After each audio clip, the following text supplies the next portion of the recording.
Center. I'm Christine Lisi. Down 2-1 and coming off a 6-1 loss during which they pulled their goaltender. The Oilers are not making a change in net for Game 4 of the Stanley Cup Final tonight. Stuart Skinner starts against the Panthers, and there are a couple of things he needs to fix from Game 3 to make sure his night does not end early in Game 4, says Hockey Hall of Fame goaltender and TNT NHL analyst Henrik Lundqvist. There were a lot of east-west plays, and there was a lot of high shots on the blocker's side. So if I'm the goalie, I need to make sure, in positioning-wise, that I'm not cutting short on especially on my pushes to my right to cover that short side. Henrik Lundqvist on the Pat McAfee Show. Longtime Rangers winger Chris Kreider waived his no-trade clause, clearing the way for his trade to the Ducks for a prospect and third-round pick in the upcoming NHL draft. At the 125th U.S. Open, J.J. Spaun, thanks to his opening round 66, in the lead at 4 under. Scotty Scheffler 1 over through 8, so he's 5 back. Defending champ Bryson DeChambeau 7 off the lead. Rory McIlroy 8 back. Baseball, Mets starter Kodai Senga left today's game against the Nationals with an apparent leg injury. Hey, it's your resident Super Bowl champ, Chris Candy. Coming up Friday, I'll tell you why a Thunder loss in the finals will have a long-lasting impact on their franchise. It's Unsportsmanlike, weekday mornings at 6, right here on ESPN Radio, ESPN2, and ESPNU. After Further Review with Matt Moscona, presented by Decision Critical Concierge Nursing. Healthcare for your lifestyle. Learn more at DecisionCriticalVR.com. Matt Moscona. I'm very important. After Further Review. Say it one more time. After Further Review with Matt Moscona. And here we go. Live from the Mercedes-Benz of Baton Rouge studio. Let's ride!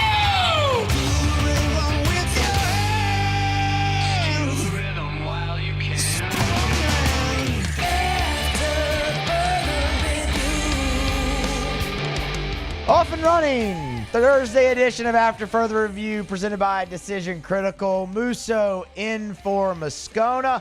Scones up in Boston to watch the Red Sox beat the Yankees in Fenway Park tomorrow and then on Saturday. So I'm filling in, and we're going to talk a ton of baseball. Alondra Villarreal along for the ride. Taylor Sharp as well. We got the OTB crew in here. Paul O'Neill also out for the rest of the week. So, loner here, guys. I mean, I'm just... But you were former OTB crew. That's true. I am former OTB crew. I am. Yeah. For about I guess altogether 10 or 11 months. Yeah, I did that fine. full time on OTB. It's fine. It's okay if you didn't make a year. Yeah, I don't think I did. I don't know. It's okay. We'd have to think about You're that. still an alumni. But thanks to you guys actually for hanging out after being here early in the morning, and I greatly appreciate that. Yeah. All right, as I said, we have a ton to do. We're going to talk a lot of baseball. Kendall Rogers will obviously be here at 5 o'clock in his regular spot. The Saints ended minicamp on Thursday. Ross Jackson will stop by, kind of put a button on it. 3 days in a row with Ross, so the trifecta, and he'll just put a button on things. And we'll kind of get our first look maybe towards training camp as well as, that's next month, y'all. So football season fast approaching. But as I said, we're going to talk a lot of baseball. Want to talk LSU's side of the bracket. We haven't really talked a bunch of UCLA or Murray State. So I want to dive into those two teams a little bit. I want to talk about Arkansas's road to Omaha. How did they get here? What did it look like for the Hogs in the regional and super regional round? So we will do all of that as well. But where I want to start is where they look back to LSU and Arkansas and how the Hogs have changed a little bit. So let us begin as we do every single day. It's time to pop the top on another edition of AFR with Bud Light. Drink easy. So it's been a little bit more than a month since LSU and Arkansas squared off at the box back in May. And that series, outside of game 2, which was just dominated by LSU, was incredibly tightly contested. And LSU did a few things that weekend exceptionally well that can absolutely carry over to this matchup against Arkansas. It's not apples to apples. The teams have changed. Again, it's been a month. Those were at home. This will be at a neutral site at a ballpark that's quite quirky at the Schwab in Omaha. And obviously, not that there wasn't a lot on the line back in May, there's even more on the line here now in late June. But when you look back at that series, LSU, of course, wins game number 1. That was the walk-off sack fly at 1:17 a.m. in the morning by Ethan Fry that scored Jared Jones. Again, you dominate game 2, run rule fashion, 13-3. Jake Brown got you off to a great start with the 3-run homer in the first inning. LSU scored in 6 of the 7 innings they played that night, including the first 5. It was highlighted actually by a 6 spot in the 5th inning. You hit 4 home runs. Like, you dominated. Anthony Ianson shoved, shutout ball, 6 innings. You're great. And then in game 3, when you look at it and you go, it was a 3-run ball game, LSU was within 1 run until the top of the 9th inning in game 3 against Arkansas. They were down 5-4, and then they were just kind of at call it what it is, the bottom of their bullpen at that point. And Arkansas is a great offense, and they were able to string together some runs, take advantage of some free passes, and put some distance between themselves and LSU and salvage that final game. But LSU and Arkansas were neck and neck all weekend except for game 2, which was just glorious, by the way. So what can translate? What stood out? And how is Arkansas maybe different from that time? Well, one of the things that can absolutely translate is what LSU did on the mound. We know Arkansas's hallmark would be offense this season. Kind of. I mean, Arkansas's, you've heard it said how many times, the most complete team in the field, and they are. And I have things to illustrate that when we get to their road to Omaha, how they got here. But what has grabbed the most headlines for Arkansas, is probably a better way to say it this season, is offense, because they were not good a year ago, and now they're arguably the best offense in the country. And LSU's pitching that weekend was electric. I remembered it was good, but when I went back and found my notes from that series, I was reminded of just how stellar it was. That was really the early portion of Cade Anderson and Anthony Ianson starting this run that they've been on down the back half of this season for LSU, where they've just completely dominated everybody, and they did again that weekend. Anderson and Ianson in those first 2 games combined for 11 2/3 innings, 3 earned runs. They walked 2 and punched out 21. They were phenomenal. Anderson gave you 5 2/3. You'll remember that's the game he left with that wrist cramp that he dealt with. Otherwise, he probably gets you through 6 and maybe comes back out for the 7. The pitch count was elevated, but maybe. And then, as we said earlier, Ianson 6 shutout with 11 punch-outs. I mean, he was awesome. But it wasn't just your starters. Your bullpen stood out at times as well. In this current stretch, this current funk, call it, that Zach Cowan is in 4 out of his last 5 starts, the one outlier was the Friday night game against Arkansas, where he threw 3 shutout innings. And that was coming off the rough weekend he had against Texas A&M. Chase Shores really starred in that series against Arkansas. 2 different outings, 4 2/3, 2 earned runs, 1 walk. And he punched out 4. 1 walk, though, in almost 5 complete innings for Chase Shores. He was electric. He was awesome. He came in immediately after Anderson went down with the wrist cramp on Friday, and then held the line after Case and Evans got off to a rough start on Sunday, kept you in that ball game, and ultimately allowed you to climb back into within 1 run before it got away from you in the 9th. All of those things can translate. You look at what Arkansas did in the first 2 games offensively. They hit 172. That lineup, you held them to a 172 average in the first 2 games of that series. Over the course of the whole weekend, 226. That can translate because that ballpark is fickle. It's downtown. The wind normally blows in. The ball flies there better than it has previously with the lowering of the seams on the baseball. Like you finally got college baseball back to a sweet spot. I know everybody talks about the exit velos being dangerous and whatnot, and sure, they are. Like, okay, I understand that. But man, you finally have teams hitting not just over 100 home runs, well over 100 home runs, and it feels balanced because you look at a guy like Anthony Ianson, he's still got a sub-3 ERA. Like when you have a great pitcher, he can still succeed in this, era of college baseball. So the ball will fly better in Omaha. It has the last few years. But that is still an incredibly difficult place to score runs. And that's going to be something we have to talk about with this matchup going forward because you're going to have two great pitchers on the mound, whether it's Zach Root and Cade Anderson or maybe even Zach Root versus Anthony Ianson. I mean, who knows what LSU might do there? I still think it's Anderson, but, we'll see. But the success you had, that translates, especially given the ballpark. And you know what? For what it's worth, Arkansas, when they played Ole Miss in the SEC tournament, and I bring that up because the dimensions at the Hoover Met are the exact same as they are in Omaha. 335 down the line, 375 to the alleys, and 408 to center. In that game, Ole Miss held them to 2 runs. Now, yes, things were wrapped up for Arkansas. They had nothing to play for. They had nothing to lose, all of that. But it is just kind of, noteworthy a little bit that that's your one sample you have of this team playing in a ballpark that fits the dimensions of the Schwab, and that's what you saw.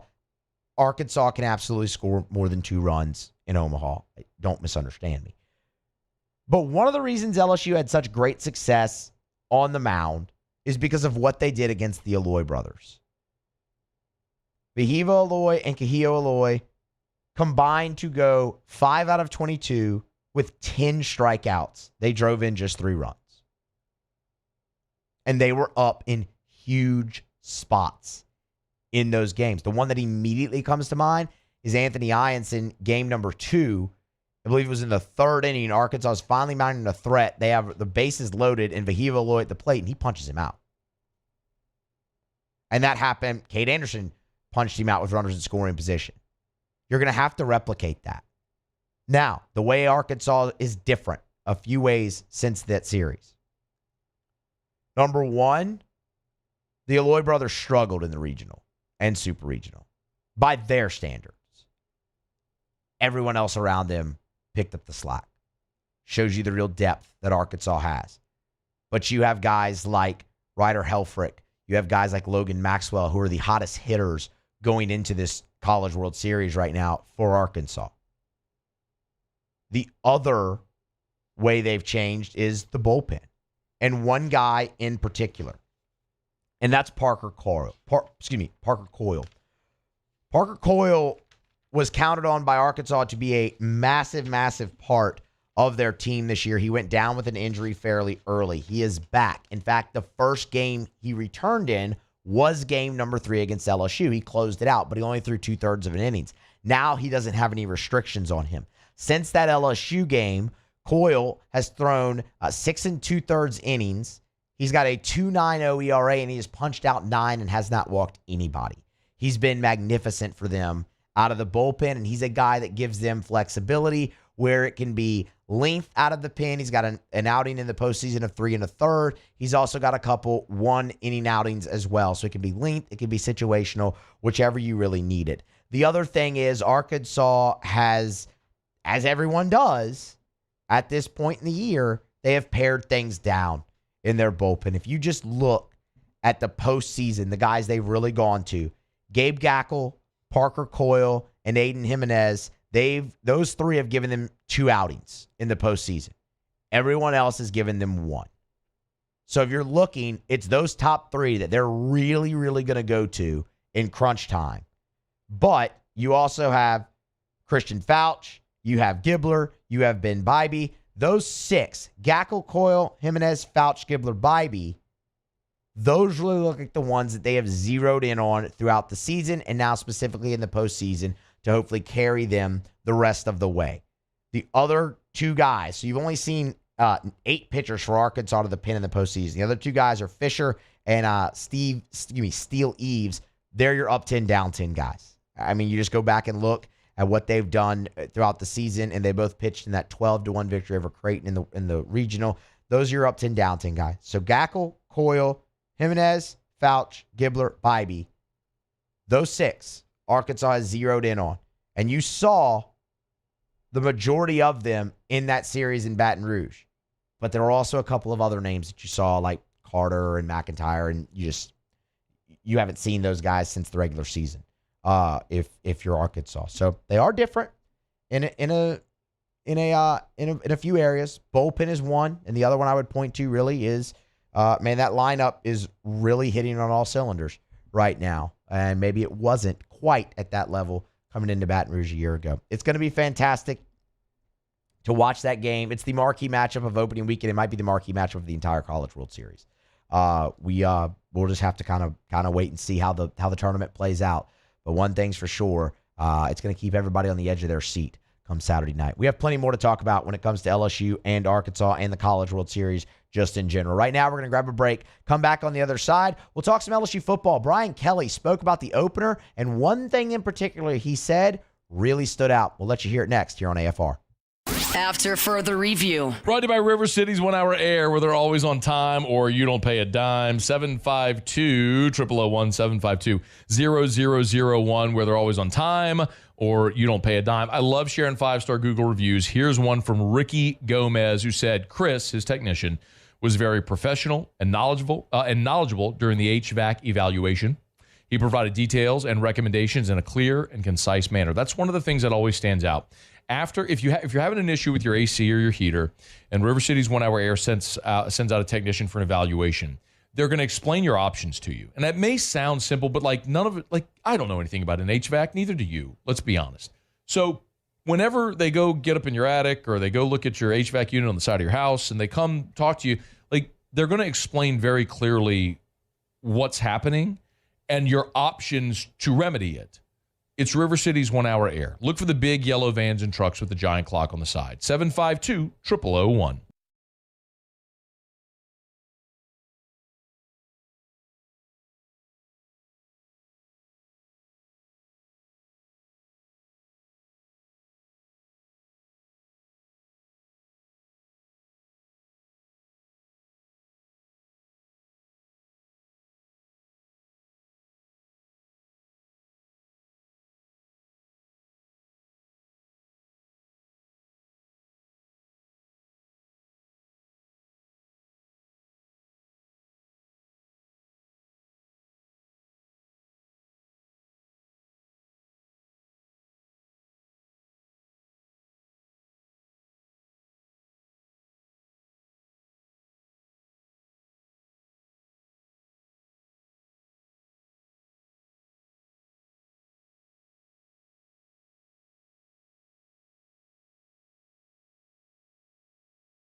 Team sport. That's why we've partnered with world-renowned orthopedic surgeon Dr. James Andrews to create the Ochsner Andrews Orthopedics and Sports Medicine Institute. Whether you're a professional athlete or a weekend warrior, our team of specialists are dedicated to getting you back in the game. So whatever your reasons are for reaching your personal best, we've only got one. You. Ochsner Andrews Institute. Long live you.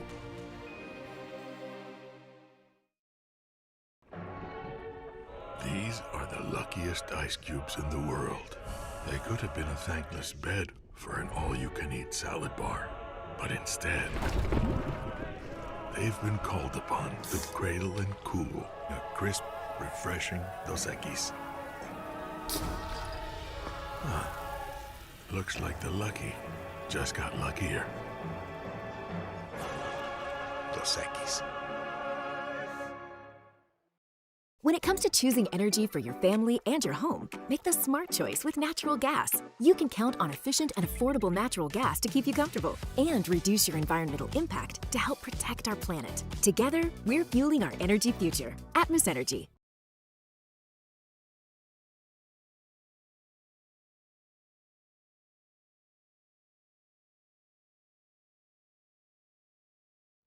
After further review with Matt Moscona, presented by Decision Critical Concierge Nursing. Healthcare for your lifestyle. Learn more at decisioncriticalvr.com.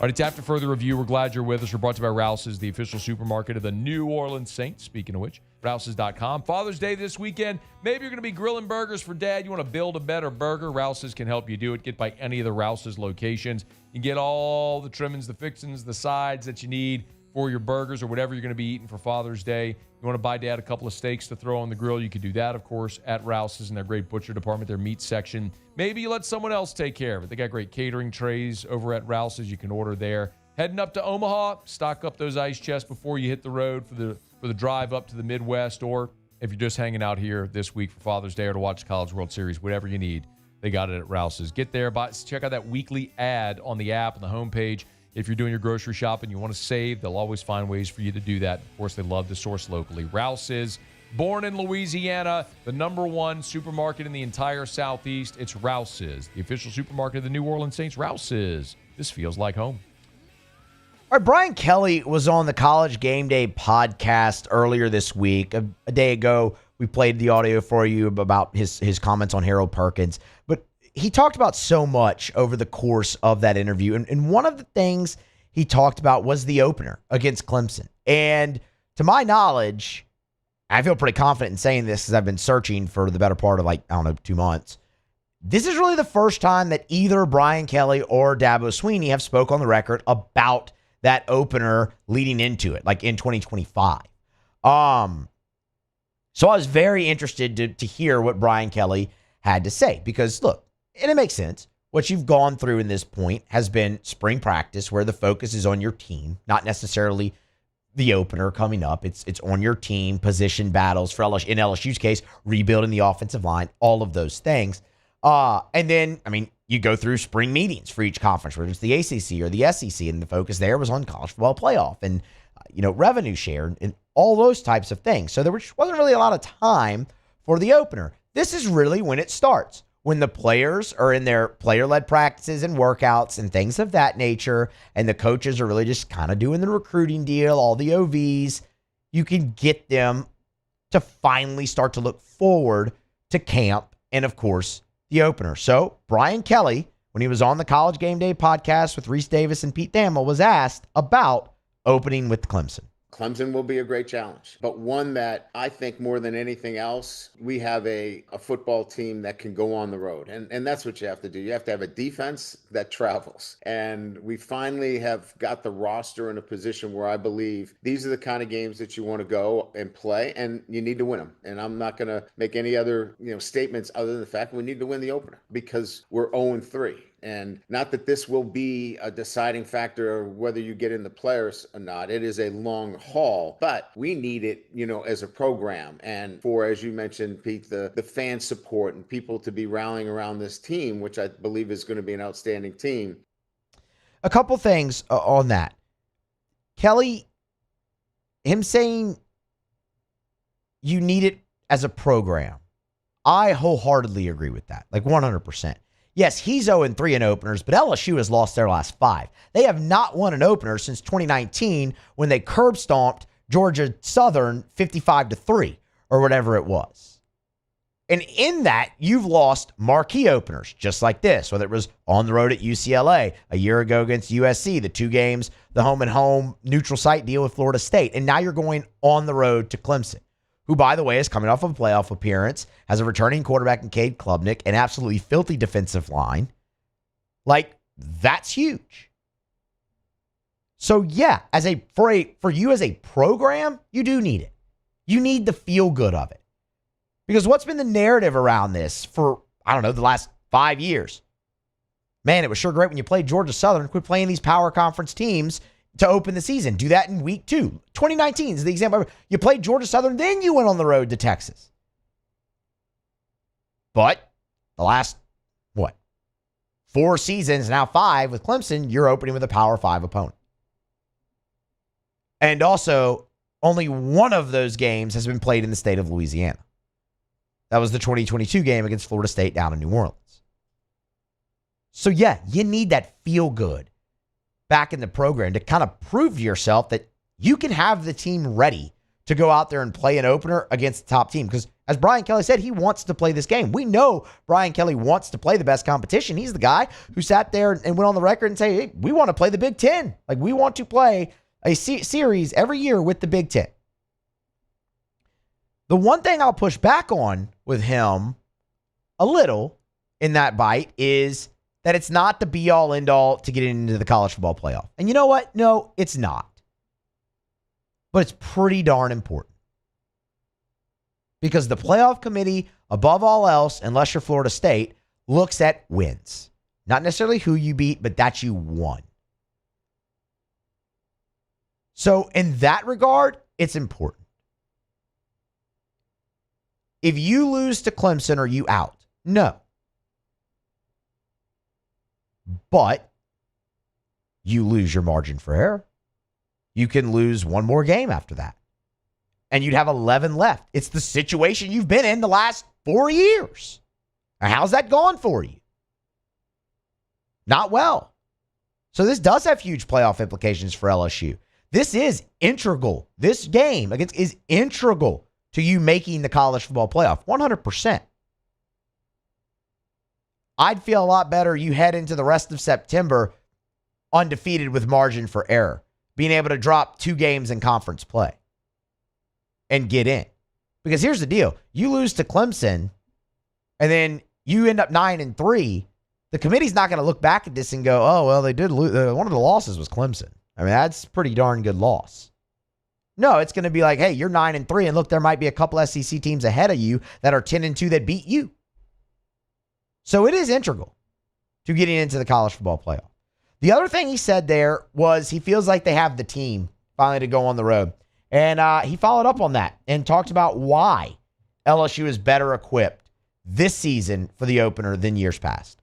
Look, I've been in enough of these games. You go on the road, you better bring a defense. And I think this is the first year where I believe defensively, we have the pieces in place to go into a very difficult place to play and come out victorious.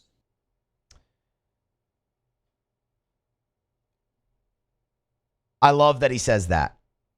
And I believe that LSU has a very, very, very good defense.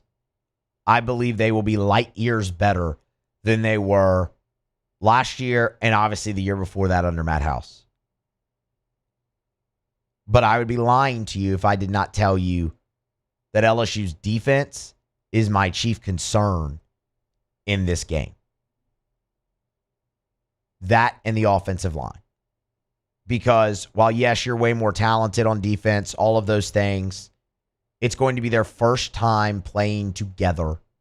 It will be on the road against a veteran quarterback with a really good supporting cast. How ready are they to play? Yet you're better equipped because you're better on that side of the ball. But is the execution to the level that it needs to be in just game 1? Because that's been a problem for you really on both sides of the ball in these openers.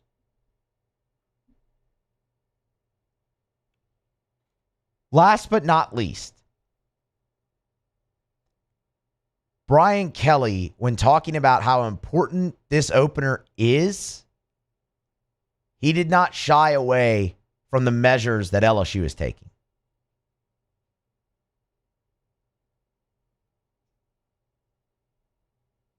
We've circled the game. I've never done that before in openers. It's all over our weight room. It's all over our workouts.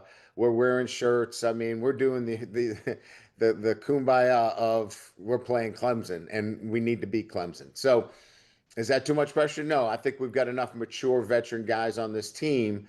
We had a clear conversation about why we were doing it, and they're all in on that. When I heard him say that, that definitely caught my ears.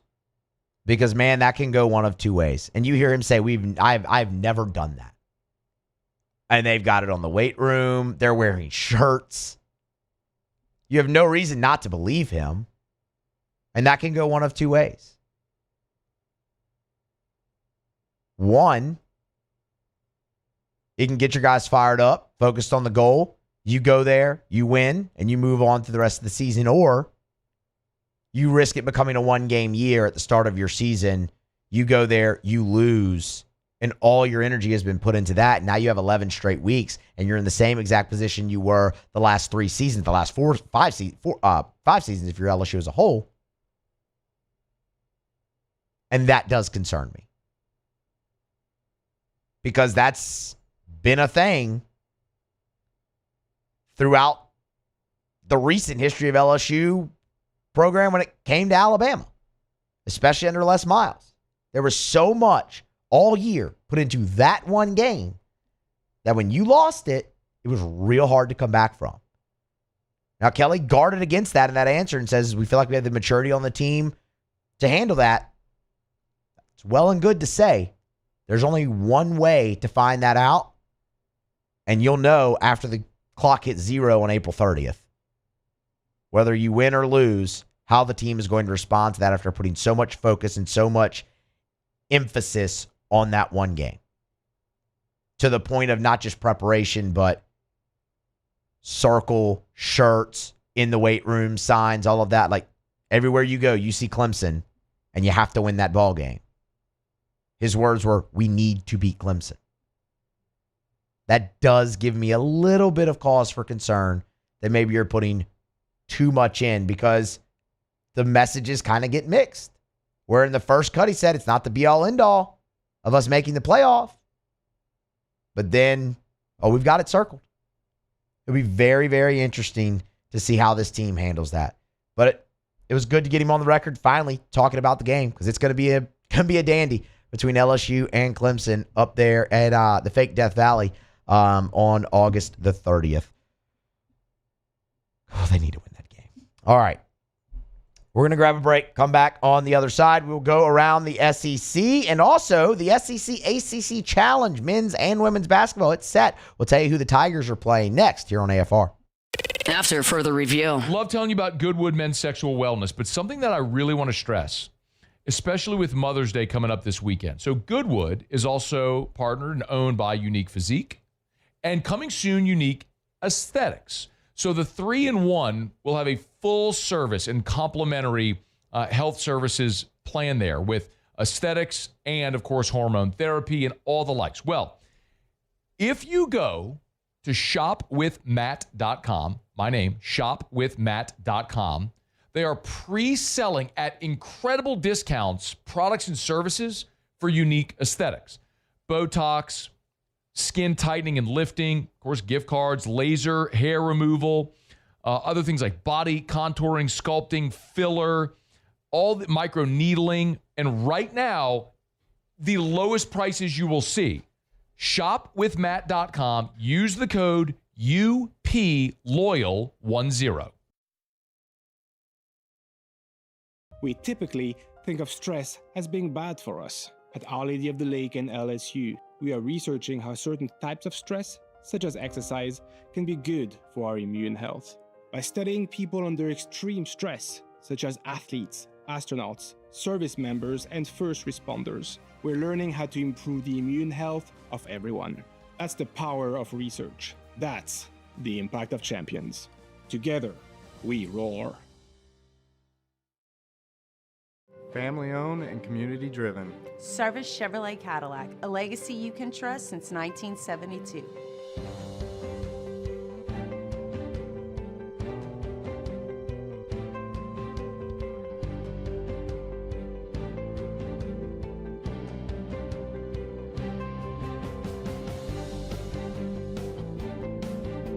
Service Chevrolet Cadillac, our family serving your family. For over 50 years. The Windsor Senior Living Community in Mandeville, Louisiana is a beautiful, vibrant apartment community geared towards seniors. They are nestled right in the heart of Mandeville, where seniors live a more carefree lifestyle in spacious apartments with the peace of mind that comes from having a little extra help. Call the Windsor at 985-624-8040 to schedule a lunch and tour. Come see how the Windsor can be your passport to peace of mind. Men, age is just a number. Don't let it dictate how you feel. Goodwood Men's Sexual Wellness has anti-aging services that can help you look and feel your best. Visit yourgoodwood.com and discover a renewed sense of vitality.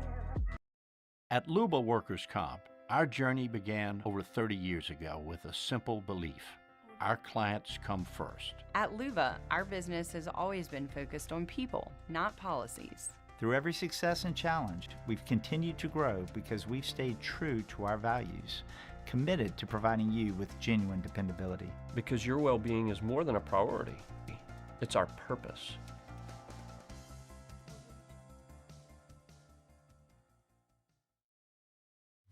At Sunshine, we know what you see when you look at your land. Where others may see dirt, you see the foundation you've built your life on. This, it's hallowed ground. It's past, present, and future. We're proud to provide quality John Deere equipment to help you maintain the land you love. Check out our current promotions and learn more about what it means to be powered by sunshine at sunequip.com.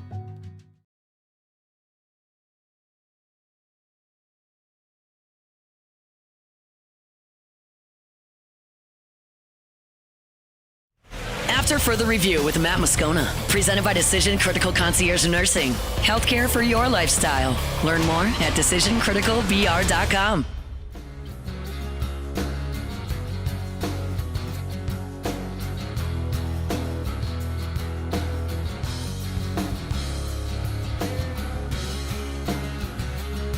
We're brought to you by Supper Club. You book your reservation, supperclubbtr.com, supperclubbtr.com. One of the things about Supper Club that I love is if you want to go to Supper Club and be a baller, you can do it. You want to go to Supper Club and order a $5,000 bottle of Chateau Lafite Rothschild? You can do it. You want to go have $400 shots of cognac? You can do it. You can have experiences at Supper Club that usually are reserved for Las Vegas and New York and Paris and Abu Dhabi. Like, that's here in Baton Rouge. But the thing you got to remember as well, if you want to go to Supper Club and have the best steak of your life and have a few appetizers, dessert, bottle of wine, you can do it as affordably as any other restaurant in town. But the experience at Supper Club is unmatched. Introduced open seating at the bar, first come, first serve. So if you knock off of work, you want to head by Supper Club, you can walk in without a reservation, so you can grab a bar stool or a table by the bar as well. Have a great dinner, maybe cocktail, close some business. Book your reservation, supperclubbtr.com, supperclubbtr.com. All right, rolling along a Thursday edition of AFR presented by Decision Critical Concierge Nursing. Musso in for Moscona. Go around the SEC here momentarily. The SEC ACC Challenge announced for basketball, men's and women's. Man, you'll remember the men absolutely torched the ACC a year ago. 14-2. The SEC won that challenge. Clemson beat Kentucky. Duke beat Auburn. Those were the only two wins for the ACC. John Rothstein, of course, of CBS Sports, announced these matchups earlier. Won't bury the lead for LSU, Matt McMahon's bunch. They'll head up to Boston College, play the Eagles in the SEC ACC Challenge. Last season, they faced Florida State in the PMAC and really dominated that ball game. LSU won it by 10. That was early on in the season when, man, the Tigers looked like they were going to potentially have something there on the hardwood. And then, well, we know how the rest of it played out. But that should be an interesting matchup between LSU and Boston College. I think one that you should feel good about LSU in, but then again, going on the road, always intriguing. And then the LSU women, they're going to head up to Cameron Indoor, play the Duke Lady Blue Devils in that. So anytime, look, you get LSU in a historic venue like that, I mean, that's obviously going to be intriguing just for those purposes. And Duke, I mean, the women's basketball program's pretty decent. So we'll obviously see how those play out. On the men's side, a couple of other really interesting matchups. Florida at Duke. Obviously, that's going to be huge. NC State at Auburn, Will Wade. Will Wade will make his return back down to SEC country there to the jungle and face Auburn. So that That's going to be an intriguing one to watch as well. Tennessee, Syracuse, obviously that just, man, I mean, that feels good, right? That one, that's just kind of two of the, a lot of orange in that game, actually, but that one matches up well. And then, of course, UNC at Kentucky. That's always going to be a really, really entertaining bout as well there in Rupp, and I'm sure Rupp will be packed for that one. So it's always fun. The SEC ACC Big Challenge. Excuse me, I almost said Big 12. The SEC ACC Challenge. And look, it's kind of been a bit of a rivalry here right now, especially with the baseball tournament. So the guys from the Atlantic Coast will definitely be wanting to improve on that 14-2 record. All right, we do it every day about this time. Let's go ahead and go around the SEC. Around the SEC, bringing you the biggest news from the nation's best conference. Texas A&M! At Texas A&M, the Aggies and Mike Elko land a commitment from safety Chance Collins. He is out of the state of Texas, made the announcement official on Wednesday on social media. Chose the Aggies over Texas Tech, Utah, and West Virginia. 6 foot, 185 pounds. Currently the number 35 safety in the 2026 class. Also on the track, posted a 10.76 100-meter run time there. He's the 14th commitment for the Aggies class of 26. The South Carolina Gamecocks. Shane Beamer, they added transfer running back Isaiah Augustave. Made that announcement official on Wednesday night. Started his career at Arkansas, entered the portal, went to Colorado. Now we'll head to South Carolina. Last season in Boulder, 85 carries, 384 yards, and 4 touchdowns. He was the 13th ranked running back in the class of 2023. The Kentucky Wildcats. Kentucky got a commitment from Jordan Crutchfield. He's a defensive back out of the state of Florida, 6'3", 200 pounds. Made that decision on the heels of the official visit to Lexington. He, in fact, had a visit scheduled to Louisville, canceled that, and had already visited Mississippi State. He's the nation's number 40 safety, 4th commit for Mark Stoops and the bunch in 2026. The Vanderbilt Commodores. Vandy and Clark Lee reeling in a commitment from 3-star edge Jace McCallum. McCallum committed to the Commodores over ACC finalists Duke, Georgia Tech, NC State, and Virginia Tech. 6'4", 220-pounder out of the state of North Carolina, the number 39 edge in the class of 2026, and the 21st best player in the state. The Arkansas Razorbacks. My pages stick together. This is a fun one. Arkansas baseball, Dave Van Horn, they rule in transfer commitment number 1, and that is from former Little Rock pitcher Jackson Wells.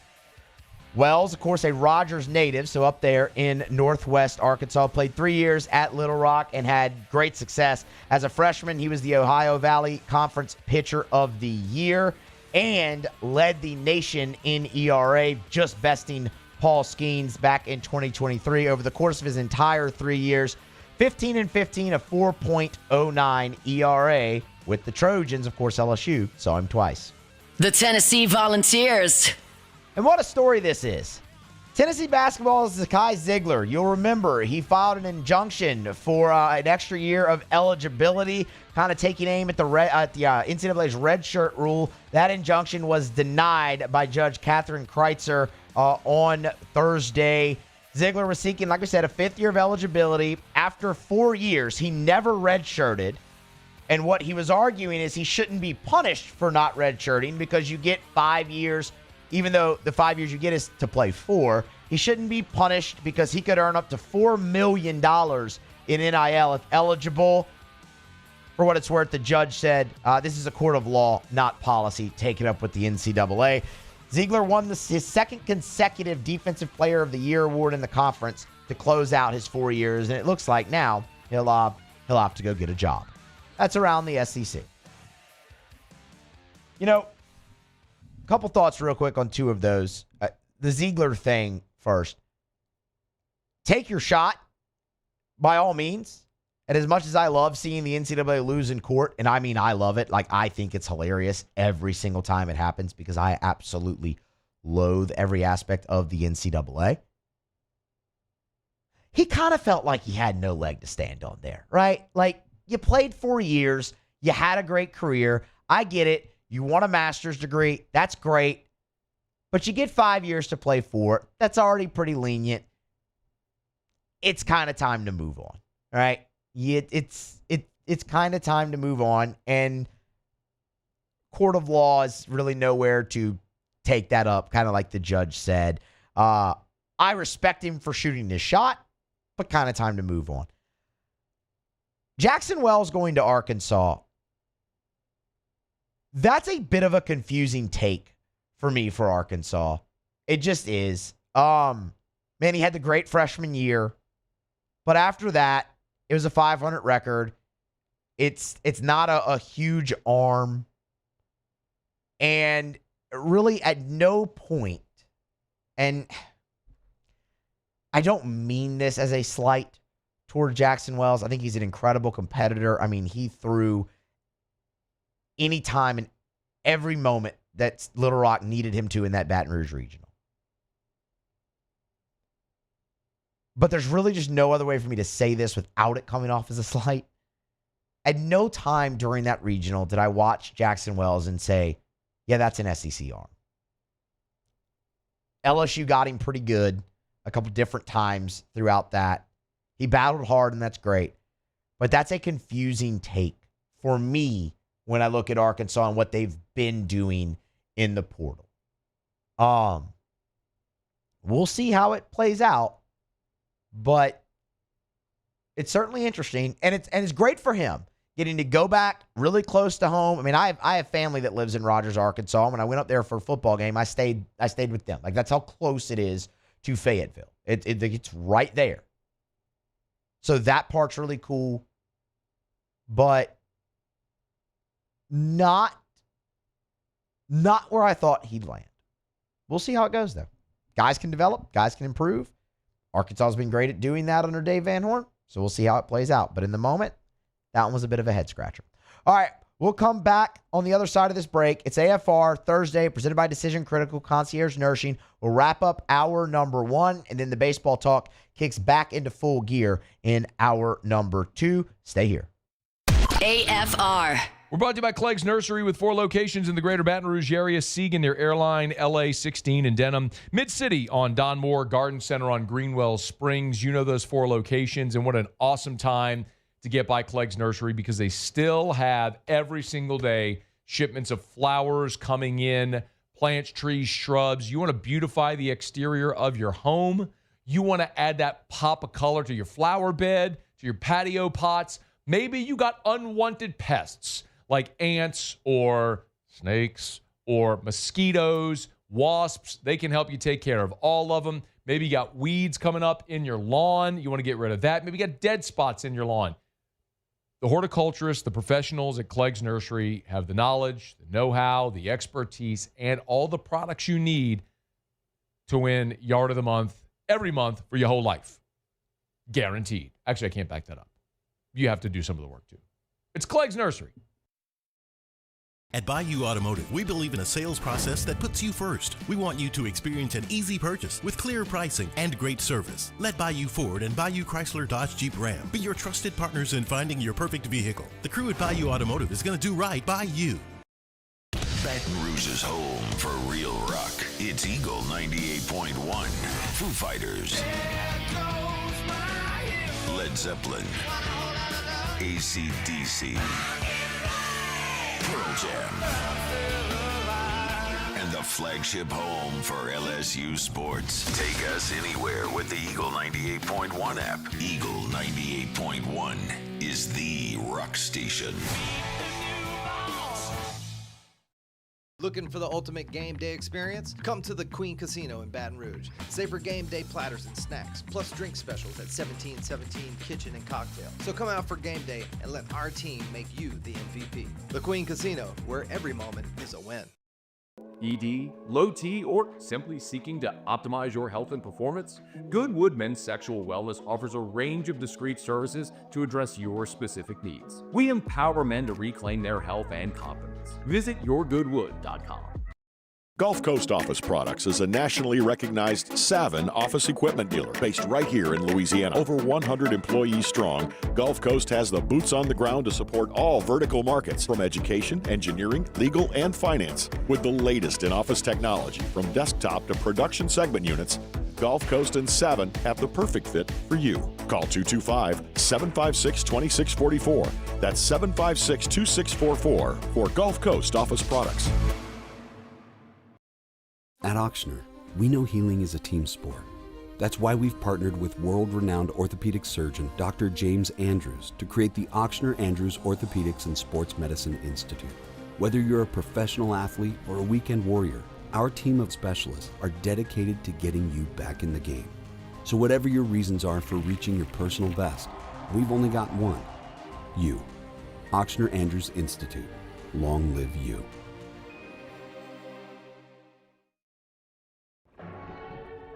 These are the luckiest ice cubes in the world. They could have been a thankless bed for an all-you-can-eat salad bar. But instead, they've been called upon to cradle and cool a crisp, refreshing Dos Equis. Looks like the lucky just got luckier. Dos Equis.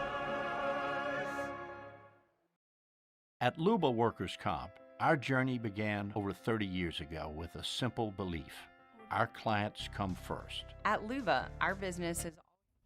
After further review with Matt Moscona, presented by Decision Critical Concierge Nursing. Healthcare for your lifestyle. Learn more at decisioncriticalvr.com.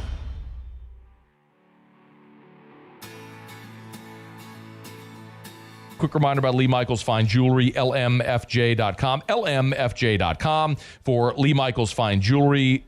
They're the best. If you are, gentlemen, thinking about popping the question and you're thinking about where am I going to go buy that diamond, I want you to consider this. There are places that will sell you man-made lab diamonds, but what are you buying? It's according to its makeup and characteristics, sure, diamond. But is it going to hold its value? Like, is that the way you want to say, I love you, I want to spend the rest of my life with you? Go to Lee Michaels. Go to Lee Michaels. Walk in the door. Experience the thing I talk about all the time, which is the Lee Michaels experience. It's Lee Michaels Fine Jewelry with 10 locations. Baton Rouge, 2 locations in Baton Rouge.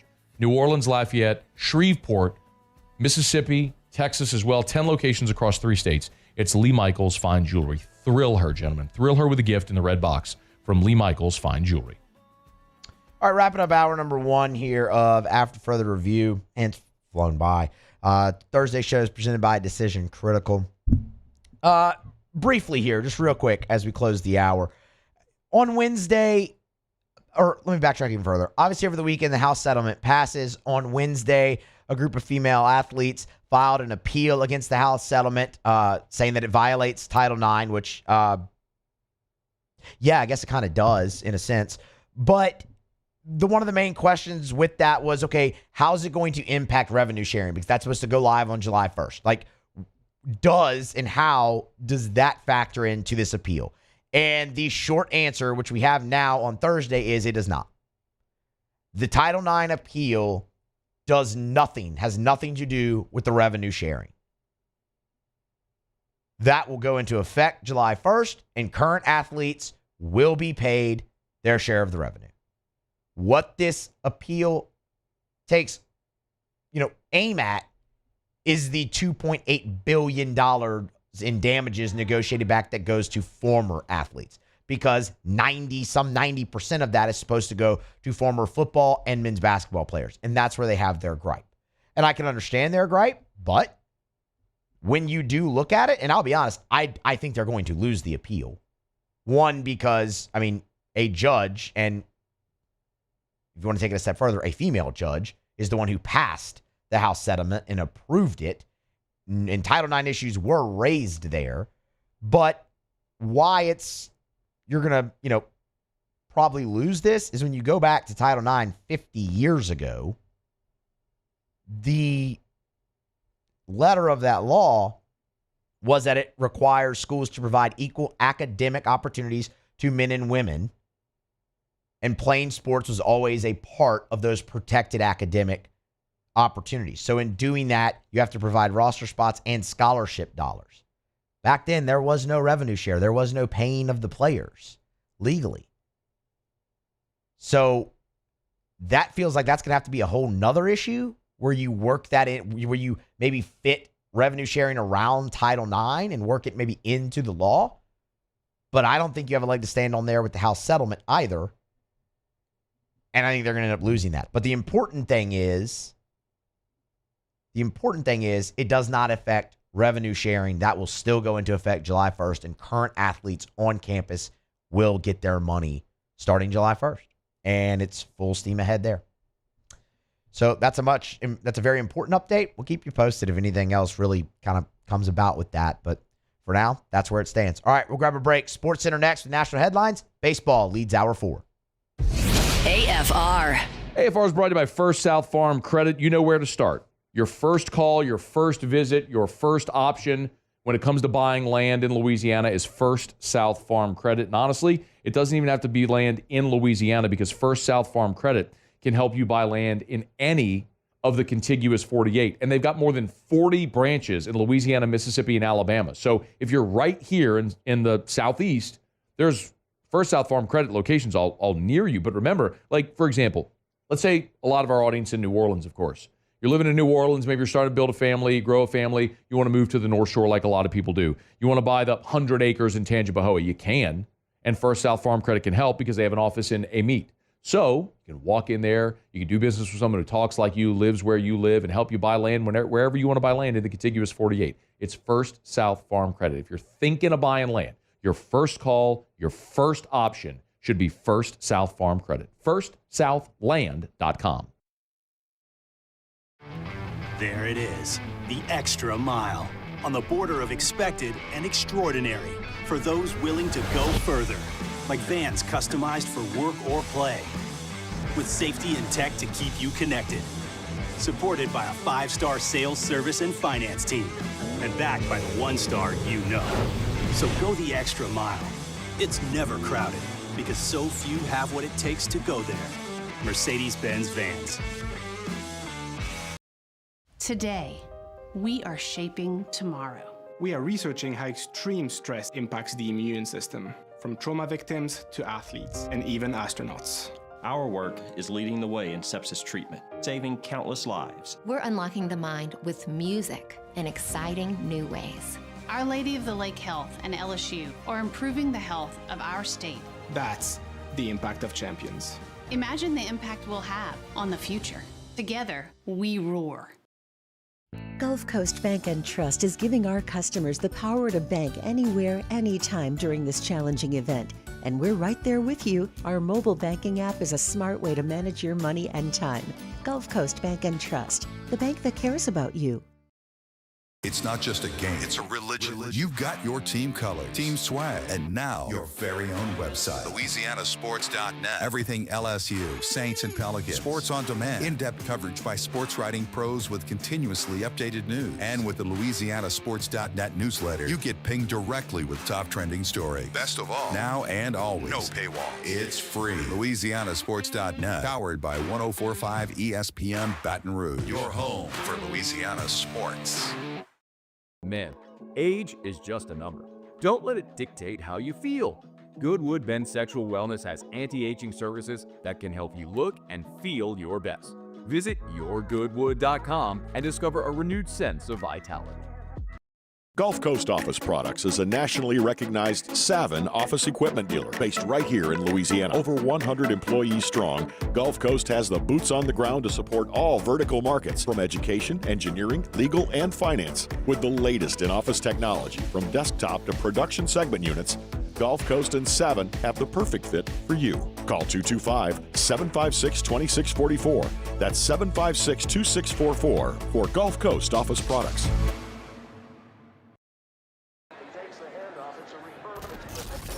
When you can't rely on technology, you can rely on Mountain Cold Refreshment. Dave's back on. Coors Light. Choose chill.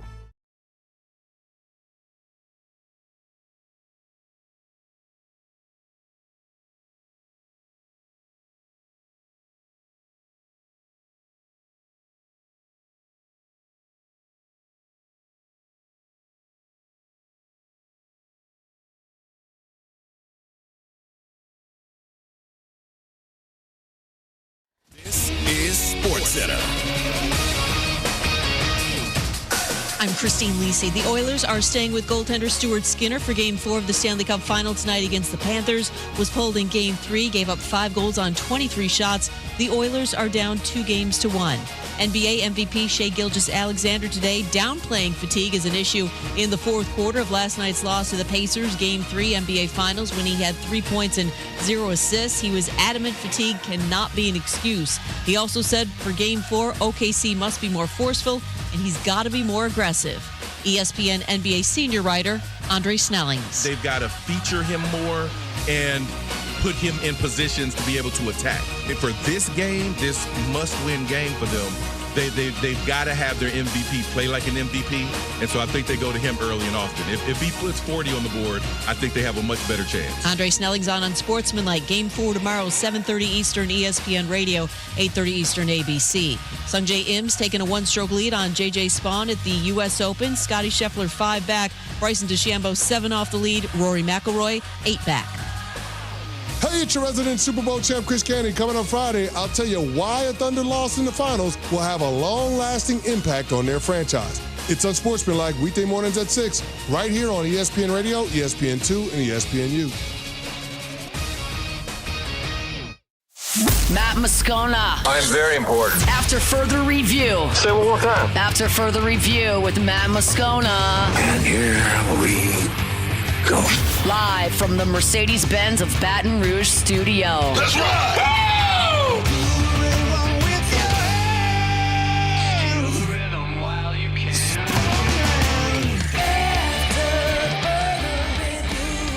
Off and running, hour number 2 after further review on a Thursday, presented by Decision Critical Concierge Nursing. Musso in for Moscona. Scone's up in Boston. He's going to watch the Red Sox spank the Yankees this weekend over at Fenway. I'm very happy he gets to witness that in person. Alondra Villarreal is on the board. Taylor Sharp along for the ride with video as well. I got the OTB crew in here with me this afternoon, and glad each and every one of you are along for the ride as well. That first hour really flew by, man. We talked some baseball, some LSU football as well around the SEC, and we got a lot of baseball on tap here in this in this hour as well. So, if you were with us at the start of the show, we looked back at the LSU and Arkansas series from May and how Arkansas is maybe a little bit different now than they were a month ago. Jay Johnson was on Off the Bench this morning with Hester, and Jake asked him about scouting a team for a second time, which LSU obviously is in the midst of doing with the Hogs. And I kind of have a rule when you play a team a second time or play them in the postseason is like start over and do it like you haven't played them before. And, you know, young people change a lot day to day, you know, let alone 4 weeks ago. And then the other factor is those games were played at our stadium, you know, and that's a different animal. And I know that, obviously, because the support we get. The other part is when we go on the road, things are much tougher. Like, that's just the reality of it. So, you know, there's some things that I did go back and watch that series, at least from our pitching to their hitting, you know, to look at some things, but really, really focused on their last 4 games that they've played. Their last 4 games that they've played are really where we're going to focus in here in this segment. What I want to do is talk about Arkansas's road to Omaha. How did they get here? Yes, it took them 5 games, but I understand what Jay's saying. What can you really take from, you know, a game against North Dakota State? And he would know that because LSU beat North Dakota State twice this year. But Arkansas's road, how'd they get here? Well, it obviously started in February, and Arkansas finished the season with 43 wins overall in the regular season. They've added 5, so they come in now 48-13 overall on the year. They went 20-10 in the SEC, finishing solo second behind only Texas. Arkansas is one of 3 undefeated teams here in the postseason at 5-0. They join UCLA and Coastal Carolina. The Hogs' road, while it wasn't paved in gold, they definitely had a tough draw with Tennessee in the Super. The regional itself, not as bad, and they even caught a break by dodging the 2-seed Kansas. Kansas went 0-2 in the Fayetteville Regional, and that was a team with 40-plus wins in a Power 4 league that many thought maybe could make a little bit of noise depending on their draw. Obviously, the Fayetteville Regional was a pretty poor draw for the Kansas Jayhawks. So you do dodge that. Arkansas's path to the Super was the 4-seed North Dakota State and the 3-seed Creighton twice. And they swept through that and did it mightily impressive. Then you sweep Tennessee, which, man, that was kind of the draw that most would have liked to avoid. Arkansas had no problem with it. When I look at Arkansas's 5-0 in the postseason, it is one of the more dominant 5-0s that has been really anywhere in the country. UCLA's was pretty dominant, but they did not play the caliber of teams that Arkansas did really at all. The thing you've heard about Arkansas all year is how complete they are. They're the most complete team in the country. And it's really hard to argue with that when you look at their sample size of an entire season, but even more so when you look at their 5 games in the postseason. So in their 5 games in the postseason on offense, Arkansas scored 41 runs on 51 hits.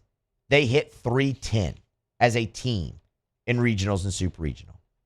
On the mound, to me, is where they were even more impressive.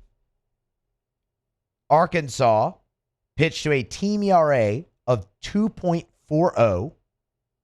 They struck out 59 and only walked 13.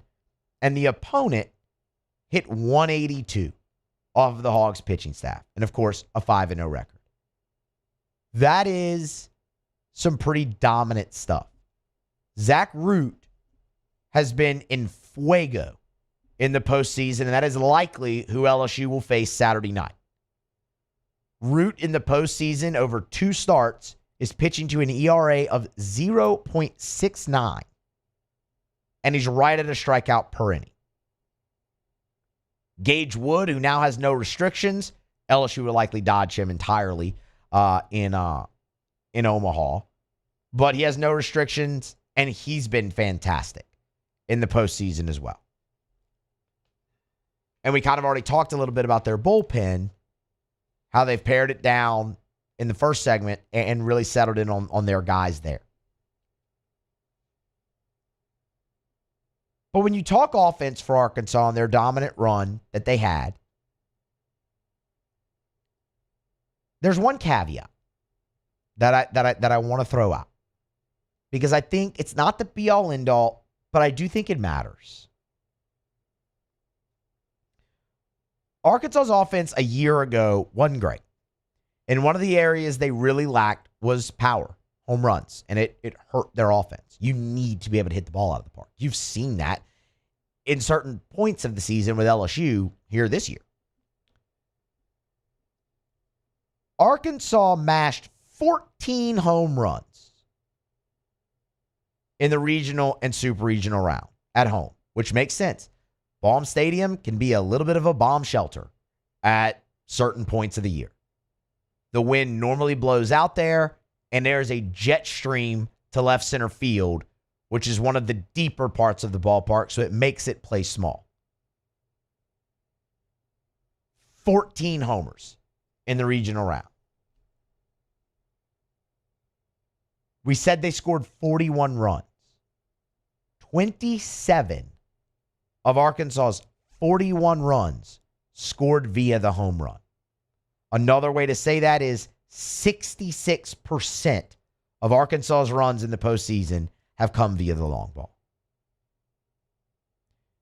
The ball will fly better in Omaha with the changes that they have made, but that is still a very hard park to hit the ball out of. Arkansas, if they make it to the championship series, I'm not expecting that team to hit 14 home runs over the course of 11 days. Because you just don't really see that at the Schwab. And I think that absolutely does matter when you talk about this offense going on the road. Because again, Arkansas's offense on the road has struggled a little bit more. Arkansas away from Baum Stadium has struggled a little bit more. I also think that we make too much of that, because of course you're going to struggle on the road. You're not going to be as good on the road as you are at your home ballpark. That's why when teams are so good on the road, it stands out more. But if you struggle away from your building, I think that's actually kind of normal, and I don't really try to make too much about that. Unless it's just some like drastic drop-off, like you've seen with LSU offensively, where LSU averages almost 10 runs a game per game at home, and it's half that on the road. That's a drastic drop-off. Or if you're like 3-13 on the road, like that's a drastic.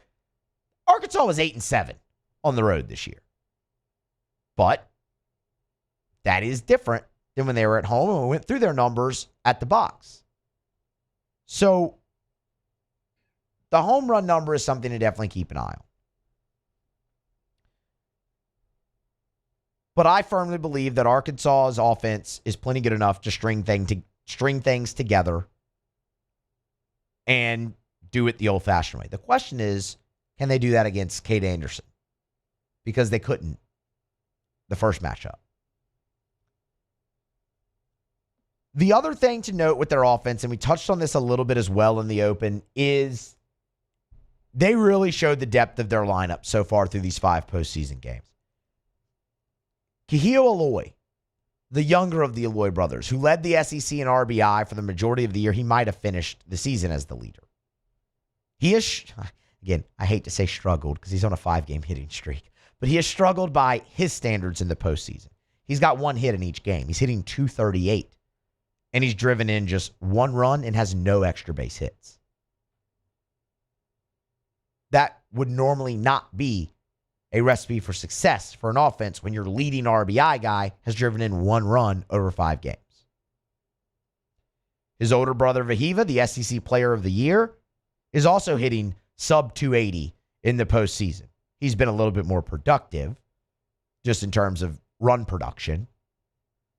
But those 2 guys who took the SEC by storm and just terrorized the league really all season long, hitting at that clip, you would look at that and go, man, probably not a recipe for success. But, man, everybody around them in that Arkansas lineup elevated their game. And it starts with Logan Maxwell. Maxwell in the postseason is hitting .450. He's got 3 homers, including a grand slam, and has driven in a team-best 8.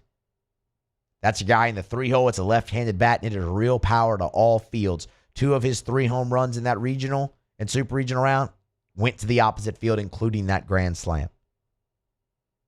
Cam Kogiel, the transfer from Vanderbilt, is likewise hitting .450 in the postseason. He's driven in 6 and has collected 5 extra base hits.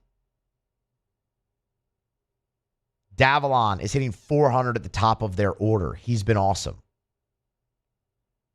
Ryder Helfrich is hitting over .360. You just saw guys really elevate, and you saw the depth that was on display for Arkansas, and they were able to pick up the slack and still not miss a beat. 41 runs, 51 hits without the Aloy brothers pacing. Think of it in the terms of what you've seen from LSU's offense at times this year with Jared Jones in a slump, but Danny Dickinson hits well, Derek Curiel hits well, and Jake Brown and Ethan Fry, and you can pick up the slack from that. Stanfield at the bottom of your order. That's where Arkansas is right now. And that's a scary spot to face this team because you know you're not going to hold the Aloy brothers down forever. They're going to heat back up. And if they do that with, man, the rest of that lineup hitting the way they are, that creates a really, really tall task. But Arkansas, you look at their road to Omaha, a win over North Dakota State, and then a win over your 3-seed Creighton twice, sweep through your regional, and then they swept Tennessee in the Super, the defending national champions. It's a pretty dominant 5-0 when you really dig into the numbers for the Hogs. Their next test, LSU on Saturday night. And, man, that should just be an excellent, excellent baseball game to close out the opening round of the College World Series. All right. It's a Thursday edition of AFR presented by Decision Critical Concierge Nursing. Musso in for Moscona. We're going to grab a break on the other side. Come back and take a little bit of a hiatus from baseball. Chris Olave for the Saints. He had some pretty interesting things to say about his recovery and where his health stands after the repeated concussions. That's next here on AFR.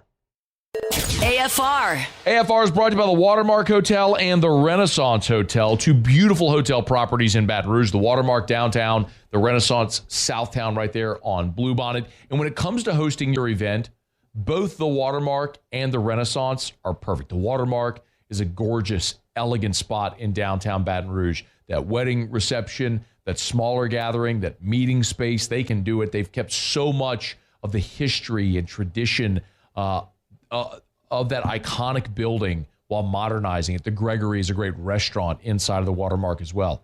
And then, of course, the Renaissance Hotel, Southtown, right there on Bluebonnet in Baton Rouge.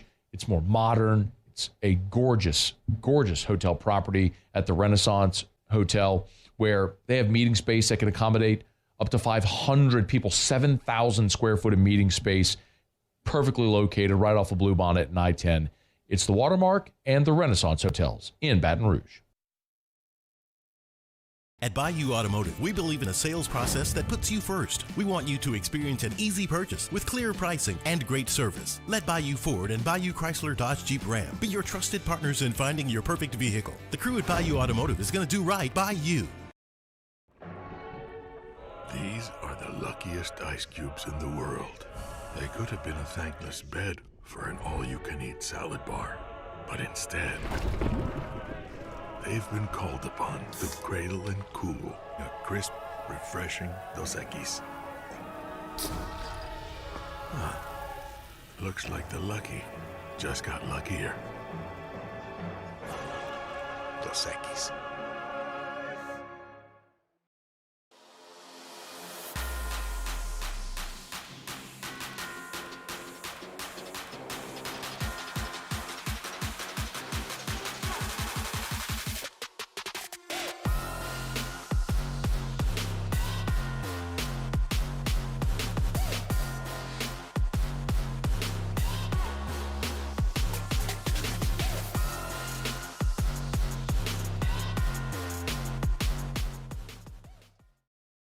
ED, low T, or simply seeking to optimize your health and performance? Goodwood Men's Sexual Wellness offers a range of discreet services to address your specific needs. We empower men to reclaim their health and confidence. Visit yourgoodwood.com. At Ochsner, we know healing is a team sport. That's why we've partnered with world-renowned orthopedic surgeon Dr. James Andrews to create the Ochsner Andrews Orthopedics and Sports Medicine Institute. Whether you're a professional athlete or a weekend warrior, our team of specialists are dedicated to getting you back in the game. So whatever your reasons are for reaching your personal best, we've only got one: you. Ochsner Andrews Institute. Long live you. At Luba Workers' Comp, our journey began over 30 years ago with a simple belief: our clients come first. At Luba, our business has always been focused on people, not policies. Through every success and challenge, we've continued to grow because we've stayed true to our values, committed to providing you with genuine dependability. Because your well-being is more than a priority. It's our purpose.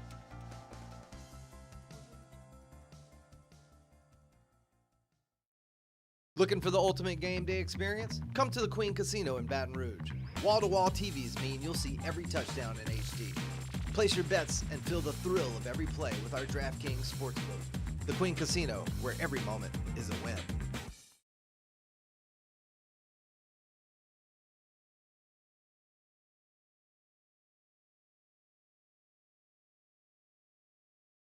After further review with Matt Moscona, presented by Decision Critical Concierge Nursing. Healthcare for your lifestyle. Learn more at decisioncriticalbr.com.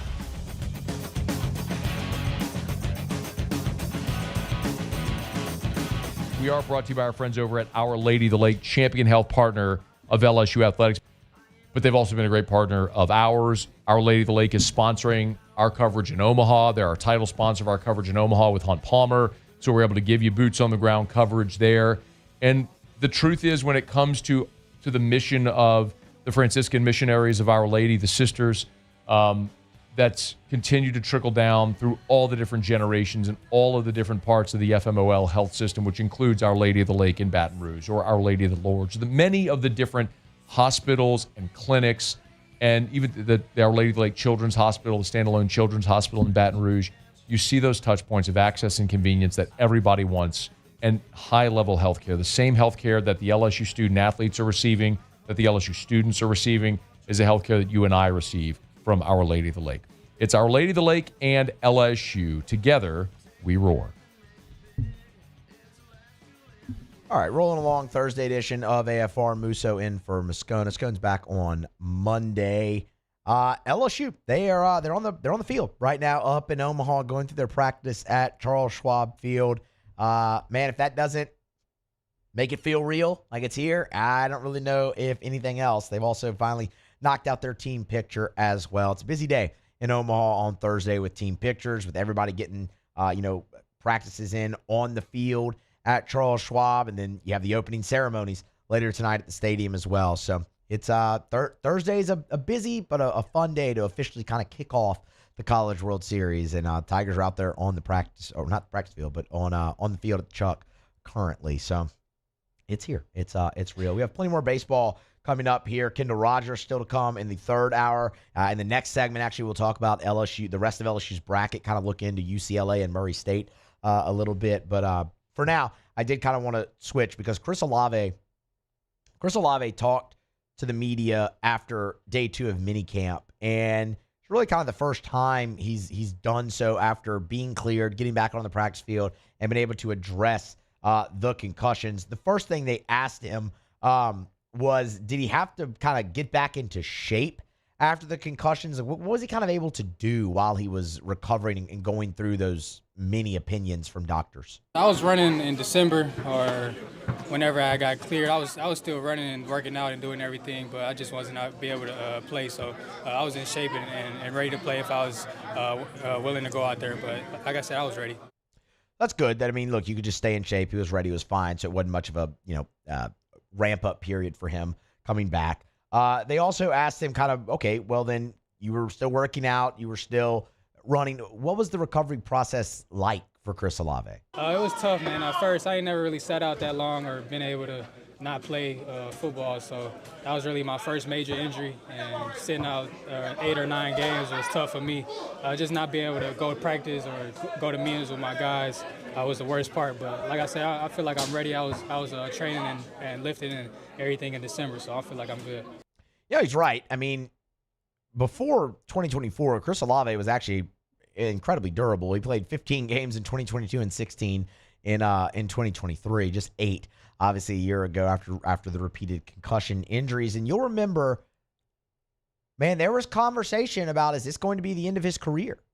There was really no this is going to be the end of his career. Is he going to be able to ever suit up, not just for the Saints, but in the NFL again? And they asked Chris Olave on Wednesday if he ever allowed that thought to enter his mind that this would be kind of the end of his football time. It was really no concern. I was just trying to make sure I'm good long term. Never really dealt with concussions like this, especially having so many over the years. Just trying to make sure I got the right insight and try to make sure I'm good long term. I never had a concern though. 2 things. That's both refreshing to hear, but also kind of wild to hear as well, man. Like, you've never had this, experience with concussions before. You've never had this issue with multiple concussions in a season, and you're not concerned that, it's fine. We'll be good. I just want to make sure I'm set up, long term, but I'm going to get back out there on that football field as quickly as I can. That for one, it's the mindset of the athlete, and they think totally different than normal human beings. Look at Tua. He's the guy who really should have concern for his health and well-being with concussions, and he can't wait to get back on the field. And he's also like, take your Guardian cap and shove it. Meanwhile, his running back standing right next to him wearing one, which just makes for a hilarious picture. But to hear Chris Olave say he had no concern about his football career, it did kind of shock me.